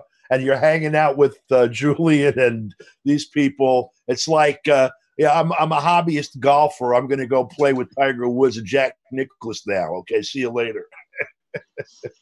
Well, I try to do the same thing as WikiLeaks, and to have that 100% record of accuracy, and to approach it, because I'm an academic. I like to approach citizen journalism as like an academic and cite all my sources. So every assertion I make, I try to provide it, accompany it with the evidence, and I think every journalist should do that. Yeah. But when John was in Sydney, one of the things that came out of his speech that was kind of the most bitter and really hit the nail on the head. He was talking about Vichy journalism, So the journalists that are gushing. This is I lived in France for 16 years, so I know a lot about the Vichy regime. So they didn't just hand over Jewish people because they had to, but they apparently did it with zeal, both in Paris and And so you have these careerist journalists that, are bending over backwards to say bullshit about Julian Assange. And John was denouncing the incredible degree of Vichy journalism in Australia against one of their own citizens. It's bloody shameful. To call American journalists Vichy journalists, really, it trivializes it, because they are such horrendous creatures here. Vichy is like amateur night for these people. They've been selling wars here for so long. When you sell a war to the Australians, you're selling, they're going to send some troops and some material, but really what you're selling is acquiescence. When you sell it to the American people, what you're doing is selling bloodlust. You got to get them all riled up, so they send the Army and Navy and Marines and Air Force and whatever the hell else they got over right now. Hurry up. And they do it too. It's scary how easily these people are whipped into that frenzy. And I've seen it now a half dozen times over the last 30 years. It scares the hell out of me every time, too. Well, that's right. I mean, if you look at some of those Guardian journalists like Luke Harding, for example, who's been winning a lot of awards lately, and David Lee, writing that terrible book, where they published the password to the cables. I mean, that was a blood on your hands act to do that, to put WikiLeaks in such a terrible situation that there would now be a risk unless WikiLeaks dumped everything and gave people the chance to get away. It was really that night, I was already very, very close to WikiLeaks, and that night was pure hell. Julian crowdsourced it. What am I going to do?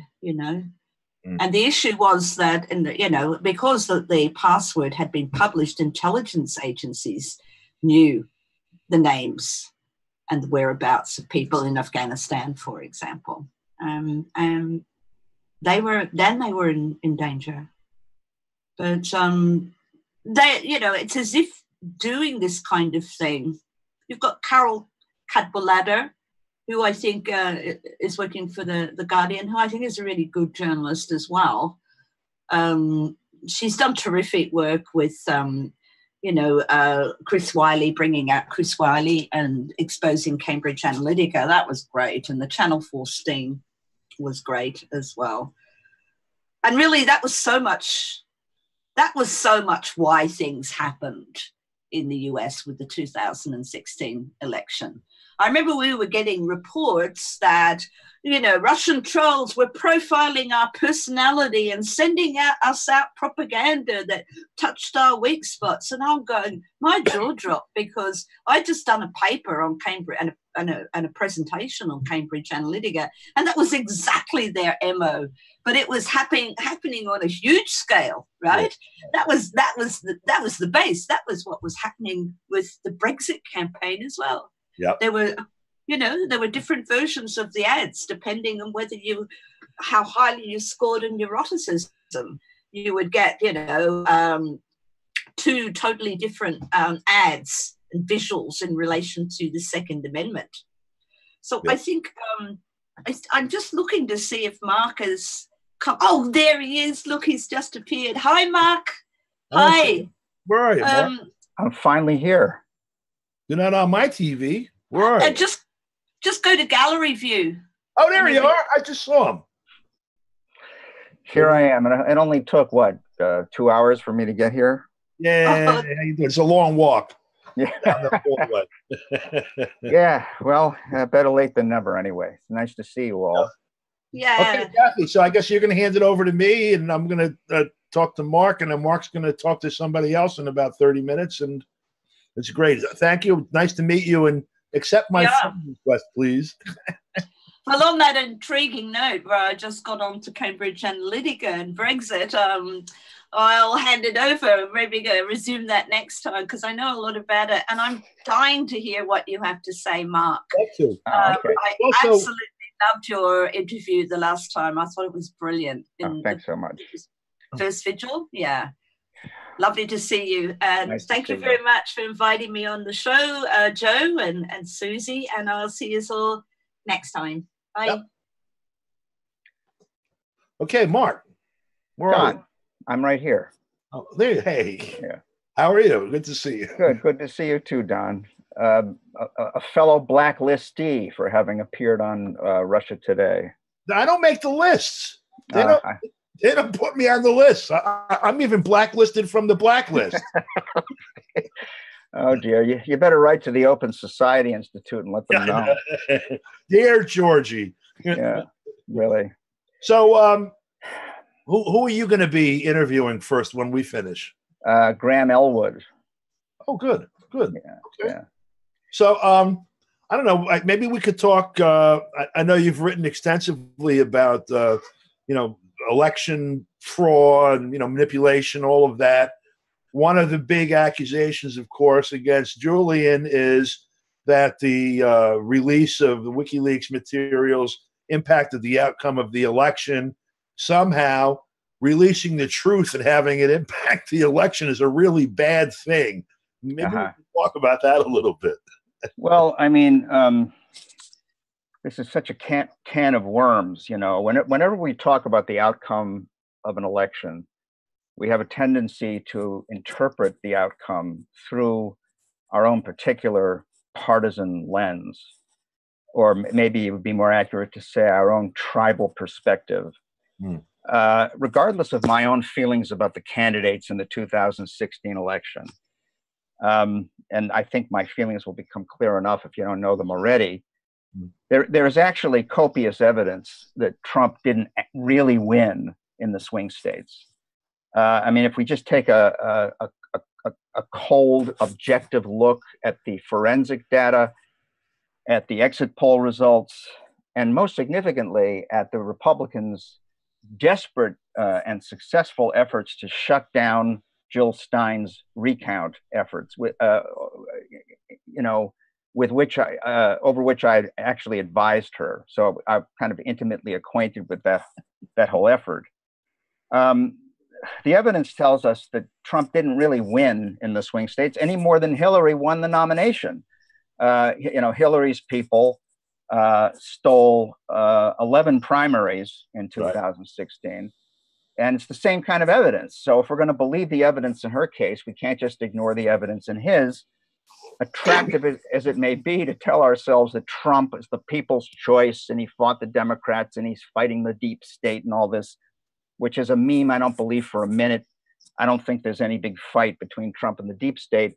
Nevertheless, I think this is important background, or this gives us some interesting context for the discussion of Julian Assange and what he did or didn't do, and whether or not he's a Russian troll, which I think is a ludicrous argument. And I reckon you guys have already gone over the abundant evidence against that propaganda fantasy. And what I'd like to do with you, Don, I'm responding to something you were saying a moment ago before I vanished for however long that was. Yeah.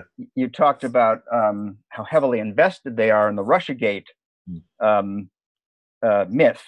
Yeah. And I would go further and say that they are devoted above all to the protection of that myth, to the preservation of that myth.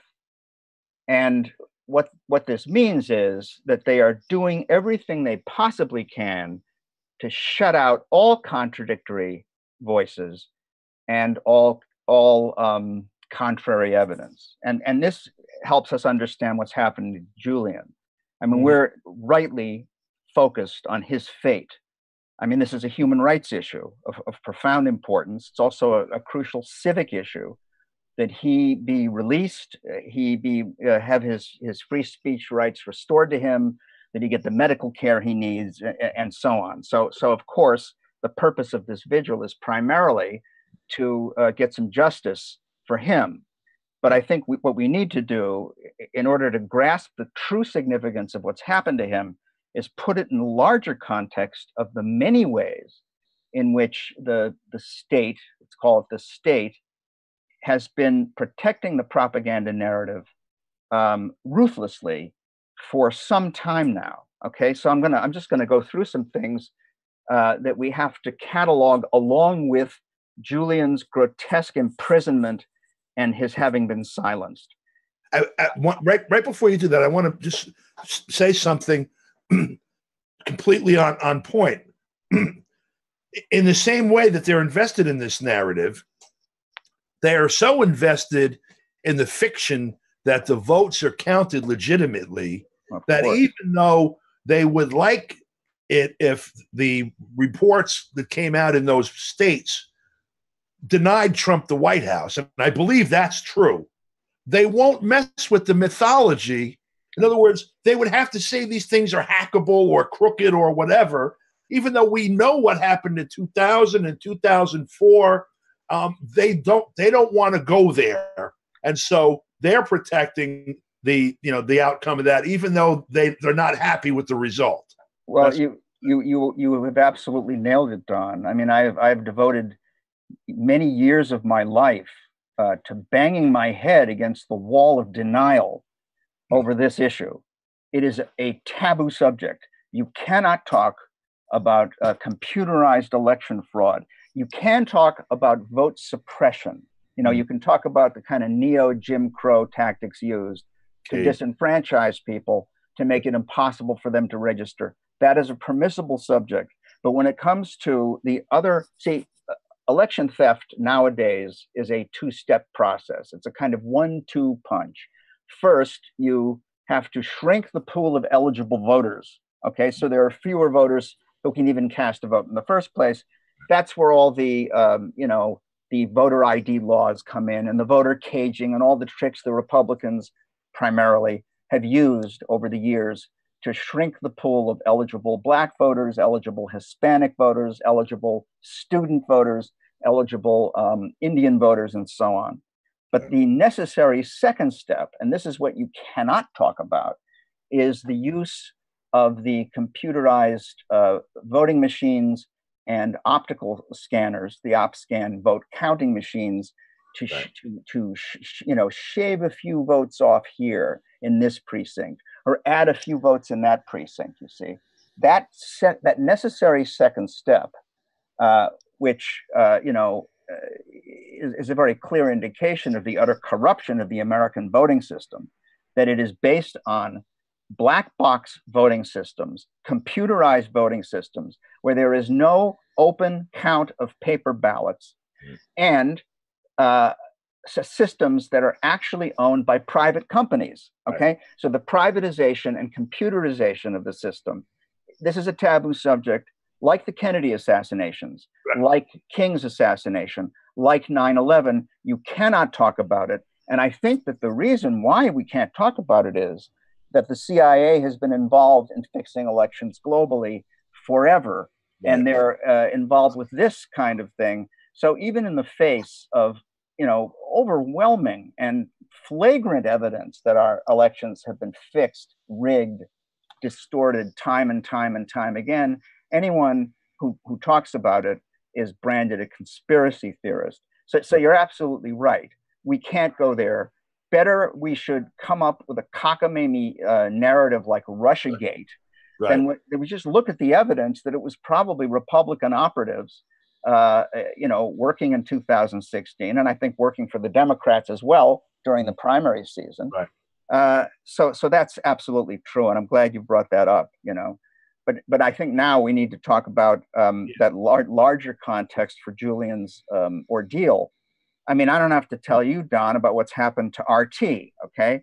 The silencing of Assange takes place within the same context that has given us, first, the forced registration of RT as a foreign agent, right? And now, even as we speak, RT is disappearing from major TV systems, cable systems around the country. I think yesterday they vanished from the Spectrum system. I know that last week Comcast dropped them. I would be surprised if RT is visible anywhere except online right now. During the state funeral, that kind of Stalinist state funeral for John McCain, the spectacle ran on all the networks, right? And RT was off the air while that was going on. This reminds us of a crucial fact about propaganda as opposed to mere persuasion or oratory. Propaganda never wants contradiction. It does not want an argument. It does not want disagreement. It wants to dominate our attention absolutely and totally. It does not want to be anywhere near a contrary voice. So RT is a threat, okay? Telesur is a threat. They want to get rid of these things, and they have done so. Now, the disappearing of RT and the silencing of Julian Assange, and I suppose his imminent arrest, has coincided with a broad social media crackdown on many people, most notoriously Alex Jones. And I think how Alex Jones's case is a very interesting one, because I actually believe that Alex Jones is an asset. I think he is a state asset. And I say this because of the way in which he has very brilliantly combined perfectly reasonable, let's call them conspiracies, with lunatic fantasy. In a way that, it's a disinformation technique. And the best example I can use has to do with election theft. He had this guy, Robert David Steele, on his show last summer. Steele is a former CIA officer, right? I've met him. CIA, I'm sure you have, and I'm sure he has a file on you too. Last July, or it may have been the July before. At any rate, Jones had Steele on as a guest, and he talked about Unrigged, which was an election protection enterprise that Steele was working on with our friend Cynthia McKinney. He came on to Jones's show to talk about election theft, and he sounded perfectly rational. I mean, Unrigged is probably the most radical election protection program out there. And it was refreshing to hear him talking about it. And it was nice to see Alex Jones taking that issue seriously. But 2 days later, Jones had Steele on again. And this time, Steele talked about how NASA is running a child sex slave colony on the planet Mars. I'm not making this up. Well, and that's just enough disinformation, because we know that colony is on Venus. That's right. Yeah, exactly. Mars was the tip-off. Yeah, and Jones didn't say, "What are you, out of your mind?" He didn't say, "What are you nuts?" He said, "Oh yeah, of course, yeah. NASA has those." I mean, don't even get me started on space travel, because that's another conspiracy theory. As we're approaching the 50th anniversary of what didn't happen in 1968. Anyway, I digress. Social media, I think that Alex Jones has functioned as a figure that they could very showily censor. Now, let's pretend that Jones is for real. I think it's outrageous that the entire liberal media and just about every progressive I know has either been silent on Jones's silencing or applauded it. Why? Because he advances hoax theories. He advances conspiracy theories, I guess, about Sandy Hook. I mean, whatever he has to say, I can't understand anybody accepting his exile from all the major social media platforms in the country. And it seems to me that if the ACLU was an organization, worthy of its reputation, they would have been all over that in a minute, right? But they have now declared themselves primarily devoted to a social justice agenda, and they will therefore not take the part of any victim of free speech suppression who is not on board with that agenda. So the days when they defended the Nazis, when they marched in Skokie, those days are over, right? Go ahead. Skokie was an interesting moment in their history, because there's also the Smith Act. Oh, yes. They had ideological tests before where they sided with power. And I'm not so sure Skokie was in opposition to power, if you think about the history of this country. So, well, no, that's true too. Well, speaking of legislation, I think it's appropriate to note that the Smith-Mundt Act, which was passed in the 40s, outlawing State Department propaganda beamed at American citizens. Yeah. That under Obama, the Smith-Mundt Act was repealed. Right. And this reminds us of an earlier presidential step that didn't get as much publicity, but that's when Ronald Reagan came out with Presidential Directive 12333, which actually made it legal for the CIA to direct its propaganda at American citizens. Not that they weren't doing that all along anyway. Right. But the important point here is that even the lip service to legality and to the protection of American democracy from state propaganda engines, even that pretense has now disappeared. The government is now perfectly free to beam its propaganda at us 24/7 through every conceivable outlet. So that what we're talking about here, with the silencing of RT and the exile of Alex Jones and many other dissidents, including I think you and me, from social media sites, campaigns of vilification against people like Eve Bartlett and Vanessa Beeley over the Sirius story, slanderous articles about them in The Guardian and other liberal outlets. And all of this, I think, it has been, how can I say this, refined somewhat and facilitated by the use of identity politics memes. I noted last time I was here talking in Julian's defense that it's striking that Chelsea Manning got a great deal of support from progressives and liberals, and I think she deserved the support. Right. But I believe that their comparative silence on Julian's plight, I think, had to do with the fact that Chelsea Manning is transgender, and I don't believe that she would have had as much support if she weren't. I think people found her case poignant for that reason. They were much less interested in the bravery of what she did. Right. When, as Bradley Manning, she released all that material about the military in Iraq and so much else.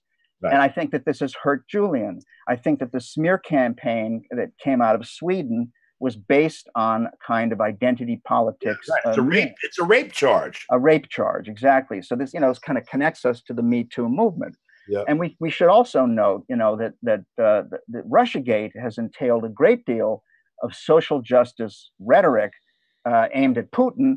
It wasn't long ago that Hillary Clinton, that stalwart champion of inclusion and diversity and democracy and peace, was talking about how Putin is a homophobe, right?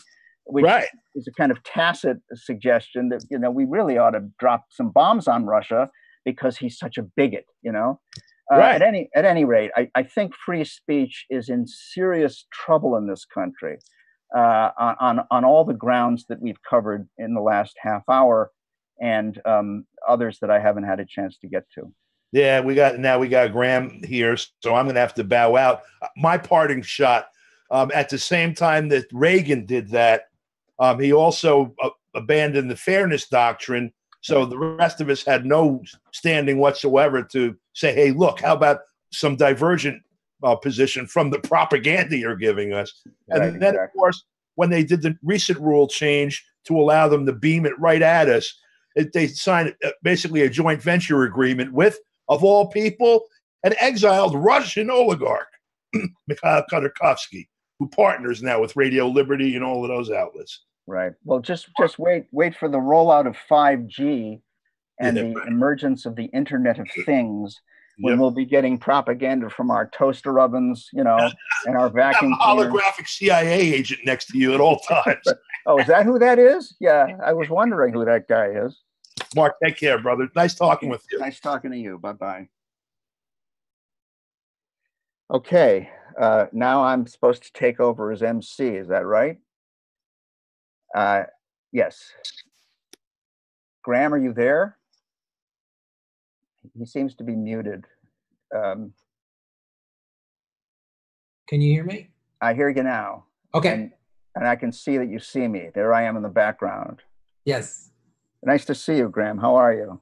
I'm good. How you doing? I'm doing all right. You know, it's a pleasure and an honor to be able to talk to a comedian whose work doesn't come from the CIA's comedy desk.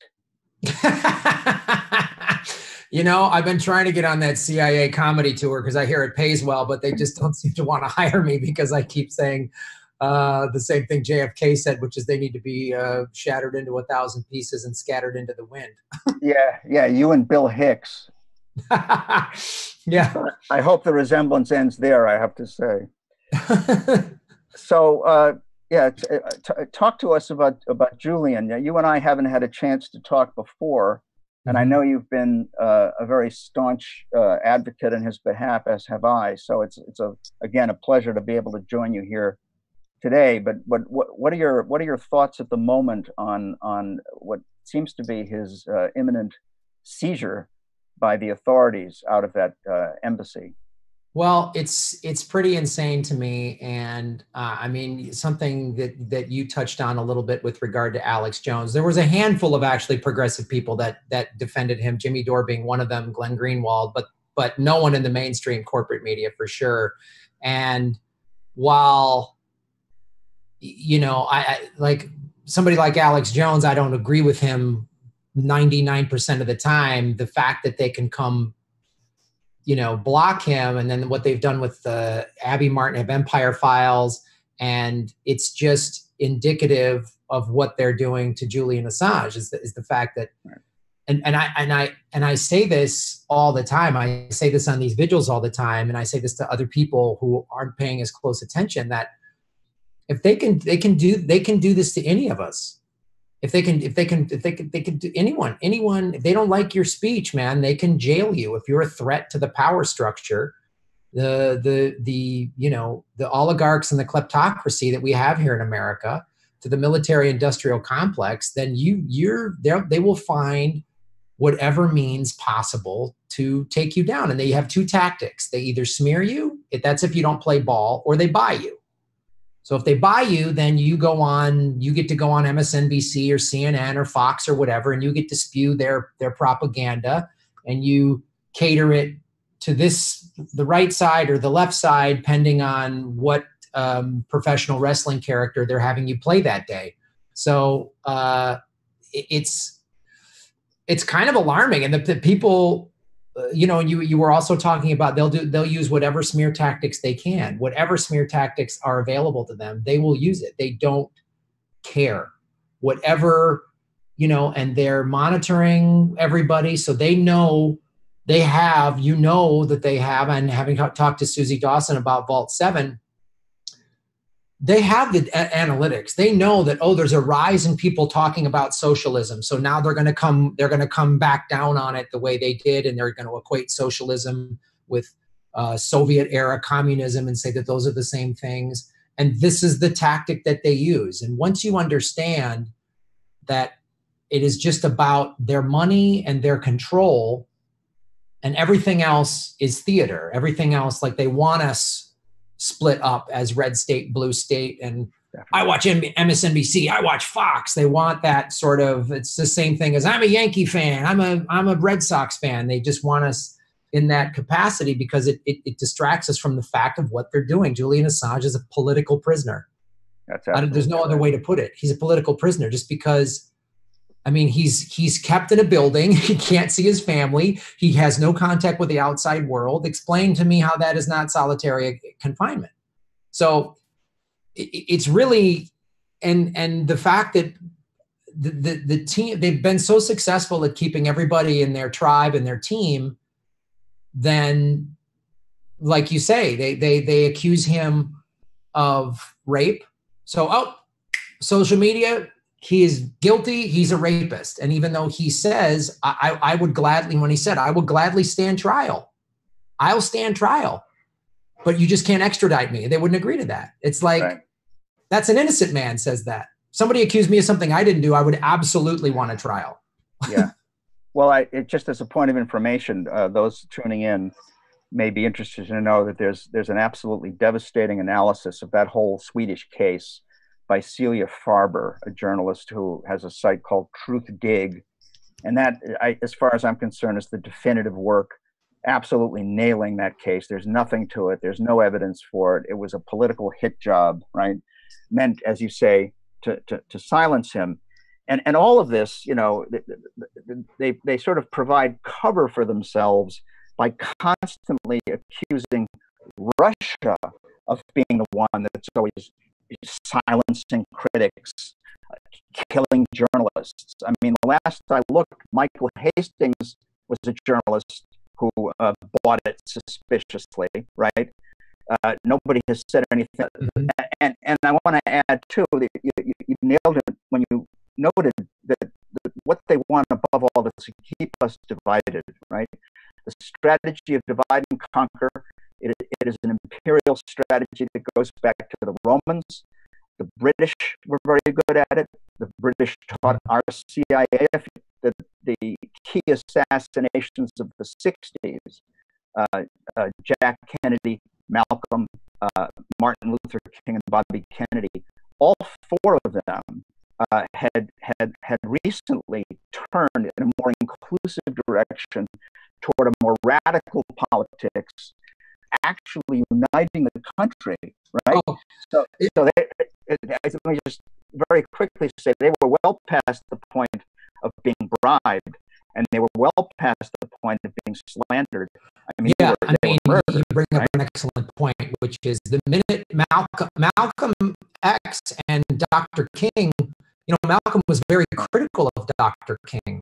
And then when Malcolm X, if you read the autobiography, you know, when the last chapter, Muslims of all different ethnicities and races together, he started to come, him and Dr. King started to kind of come more together. Dr. King, and of course executed. When Bobby Kennedy started to realize, you know, he started to just do whatever you got to do to win, you know, win. And Bobby Kennedy started to realize this isn't right. The speeches of Bobby Kennedy and all those speeches from Dr. King, where he's talking about socialism, where he's talking about why are we spending money in Vietnam when we could be helping, there's poor people here in America. And Bobby Kennedy was starting to realize that. It's not a coincidence that then they were all executed. That's absolutely right. Unified the whole country. That's what our masters absolutely don't want. And as you note, I think we're living in a moment of unprecedented division, right? I think Trump is a gift from God, or a gift from our oligarchs at any rate, because he violently, but also of making, and I know you'll appreciate this, of moving countless liberals and progressives to regard the CIA and the FBI as our saviors, as our heroes. I hear this. I feel like evidently not. They don't know. I mean, they don't know the history from 2 years ago when they were screaming at the, you know, when Comey reopened up the investigation against Hillary, right. They hated the FBI. Now they love the FBI. Like it's on the left are calling Tulsi Gabbard an Assad apologist because she doesn't want another ridiculous regime change war. She's an Iraq combat vet who has said, I had friends that did change war. She's called an Assad apologist by Howard Dean. I mean, it's like the right goes so far right, and then the Democrats follow them. Like it's that now the Democratic Party is in favor of war. It's in favor of the FBI. It's in favor of all of these insane things. It's like Susan Sarandon is vilified by the left. How do we even call them the left, right? Is it right because of identity politics? People think that's left wing. I don't believe it is. I think it's actually right wing because it's fundamentally based on by a falsehood, right? I mean, that's closer to Hitler than it is to Marx, as far as I'm concerned. I mean, it's insane, and I, you know, a lot about Trump. I don't like, but a lot of people are getting engaged in politics, and I think, you know, the protests we're seeing and the strikes and everything. Hello. Oh, hi, I'm back. I'm back in because the stream's breaking up. Okay, well, you're welcome to join us. So I think the fact that more people are getting involved, I'm hoping that that's the thing that is going to wake Americans up. There's a famous picture that that started circulating after the first Women's March that said, if Hillary would have won, we'd be at brunch right now. And I was like, so many people won, but that's so indicative. Obama was, you know, putting Chelsea Manning and Edward Snowden and Julian Assange, you know, ostensibly behind bars in matter of speaking. So I'm hoping more people wake up. I'm hoping more people realize that, you know, the identity politics just really gets in the way of anybody hearing any truth, you know, and I would like to see it. I'd like to be you're supporting the Wall Street, you know, and you're supporting the corporate state from imprisoning people like Julian Assange. The thing is, so he's a Soviet spy. All he's done is taken information that whistleblowers gave him and put it out.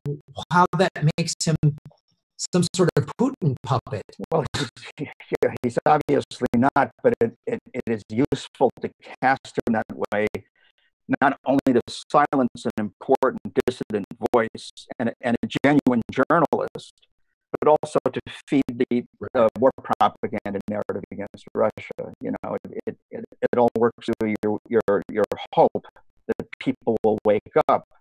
But while they're fixating on, you know, which pronoun to use to refer to your own gender and stuff like that, the war machine is out of control, right? Economic inequality is more egregious than it's ever been. And then there's a whole litany of other horrors that we really definitely have to deal with. And the only way to do it is for us to talk to each other, right? Is to discover we the people, right? How do we do that? That's a good question, you know. I'm wondering, are there, this may be a naive question, but are there some political conservatives who have joined us in support of Julian's? Yeah, I've talked to some even on this vigil a couple months ago, and that's the thing that is so amazing to me is everyone's starting to kind of realize, you know, that this connects everybody. I mean, and I think people have to look at the bigger issue here, which is the war machine will say and do whatever it has to do to keep going. And every time they tell us they can't afford, you know, Medicare for all, college tuition, $1 a year to spend on war. We have $1 trillion. We outspend the next 7 countries combined. You know, and what I try to do is, you know, I'm very left-leaning in many of my views, and I live in Los Angeles where there's a lot of neoliberals running around here. I try to wake them up to the fact, you know, that Goldman Sachs has been in every presidential cabinet since Reagan. So just know that's who's, you know, and I many people are unhappy with what Trump that first put some of these laws in place. So this idea that one party is better or worse than the other is sort of, you know, the healthcare industry gives to both parties equally, and both parties, you know, support the war machine. They vote for these. And I really want people to try to connect the dots. Yeah. You know, Julian Assange threatening the war machine. You know, Chelsea Manning was threatening the war machine. She was saying, "Why are we in Yemen? we're finally getting a little glimpse of conversations about Yemen in the mainstream media, and some politicians are finally starting to go, hey, wait a minute, after that bus of 44 space, we're finally starting to wake up. So I don't know, I try to be positive, but looking where Julian's at, and they're about to get him or starve him to death or whatever their tactic is, or end game. Well, I gotta look for we're hope. obliged to. We have no choice but to do that, because the alternative is despair and passivity. But I do think people have to face the fact that our most fundamental freedoms are if not gone already, at grave risk of disappearance. That includes the right to vote. And I no longer laugh off the claims of people on the right that there's a move to restrict gun rights. I've been reading around. I was quite interested to see that in 1943, George Orwell wrote a very powerful piece for the Evening Standard, the British newspaper, plays in protecting democracy, right?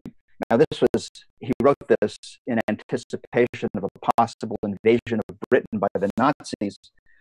And he made the point that, that gun on the wall of the farmer, that gun on the wall of the working man's apartment is a symbol of, but I mean, I can understand the concern of some principled conservatives with the need to reassert the part that gun rights have played in the history of American democracy, bearing in mind that slave owners protecting their status.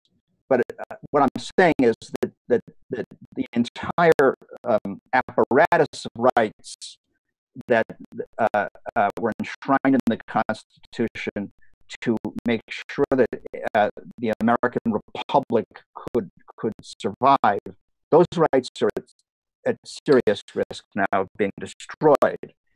And it's because, war serves empire, right? Republics cannot survive in an atmosphere of constant war, which empowers the executive, it saps the treasury, it means the destruction of our rich. Today is basically where Eugene Debs was during World War I, right? When they got him, used the Espionage Act to put him in prison for talking against that war. Julian Assange is the Eugene Debs. Yeah, and he today. got almost 1 million votes from prison in a country that had, I don't know, about 100 some million people in it, 150 million maybe at the time. Exactly. Which is pretty powerful. And I want to say this too, that where I always follow the money, I always follow the profit. And while I don't want to see rights taken away, the gun lobby profits from mass shooting. They sales go up. So I always am like, I don't know that they're so much wanting to protect rights as they want to fill their own bottom line, but we're not here to debate the gun legislation. But I will say that I agree on the sense that wherever there's money to be made is another egregious crime, in my opinion. And that came into place in the 80s, where we always need an enemy or a criminal. So we need a war on crime. We always use that to war on crime. Crime in the streets are unsafe, so we got to build private prisons. We need a war on drugs. Drugs, in my opinion, calls it a disease.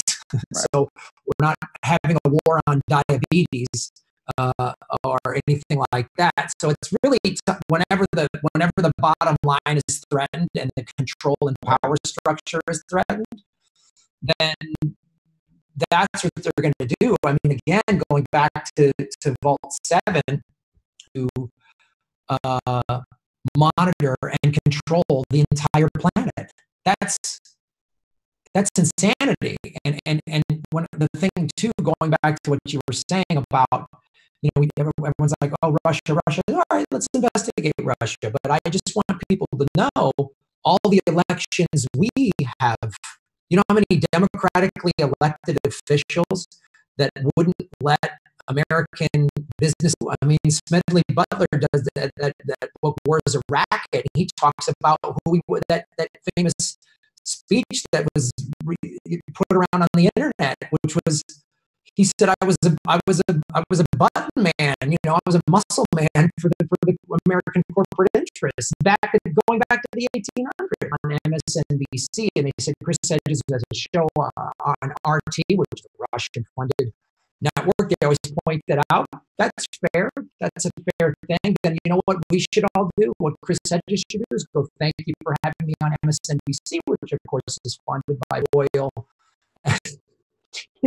Because that's what I point out to my friends. Who, like, a friend of mine, a very smart guy, said, "Well, Russia, they're listed as a foreign agent," and he goes, "They're funded by Russia." I said, "Oh, watch, ABC, Fox, and I don't care where it is. Look who's buying ad time. That'll tell you who is dictating what can and cannot be said on that channel." Well, we don't. So we don't have as one who's been on RT many times, as well as, not so recently, a number of the major American channels. It's only the American channels that make you go through a pre-interview where they basically get what you're going to say to make sure it's okay with them. RT calls and so on, and I've often disagreed with them. I mean, they can handle an argument, which, as I noted before, propaganda outlets don't want arguments. They want dissent. They want a choir to sing the same song, basically. And that's abduction by the U.S. government.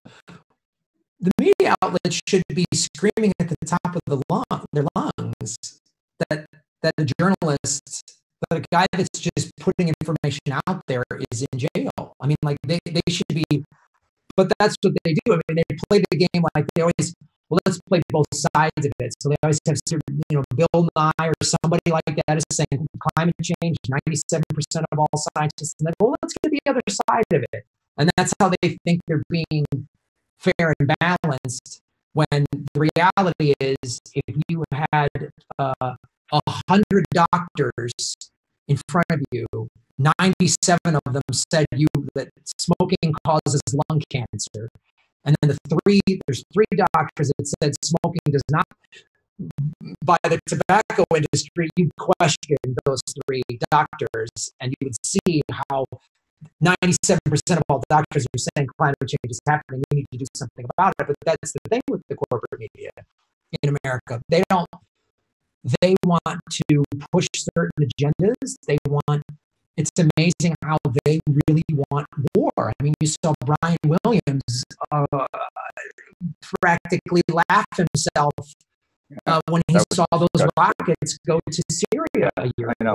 Well, it's been, I think, the American media has always been basically pro-war, but something really changed with the Gulf War in 1991, when they were all basically functioning as an explicit PR arm of the Pentagon, and from that moment on, it's been pretty much the same, I mean, they never again would they allow the media to get even that critical of the war as they were of the war in Vietnam. Well, also the images. Right? They realized from Vietnam, every night everybody came home in the 60s and 70s and sat around the dinner table and watched American GIs get killed and Vietnamese civilians get killed, and it was graphic and horrifying. Vietnam documentary that's on Netflix. It's very graphic and shows you how awful war is, And so after that, they went, nope, media blackout. And when the Gulf War happened in 90, or what was that, 90 or 91, I think, 91, they boom, and they're just like, they just basically played the Star Spangled Banner and showed how great our rockets were, and they controlled every aspect of the media in the 80s. Yeah. So media outlets used to be independent. You had independent newspapers, you had independent radio and TV channels, and then they started buying it all up, and they run and control everything. And that's where we are now, and that's why it's left to us to foreground Julian's plight, because it's not going to be happening. It's not going to be happening in our liberal press. So I'm getting a signal from Susie that our time is finished. Now it's your talking to you, Graham. Thank you so much. Hope we can do it again soon. Absolutely. Okay. Bye-bye. Bye. Before we switch over here, I will just see if we can briefly take a technical break and see if we can sort out an issue we're having with the audio. So just stand by and I'll cut the screen briefly and we'll see if we can sort it out. You've got Cassandra Fear.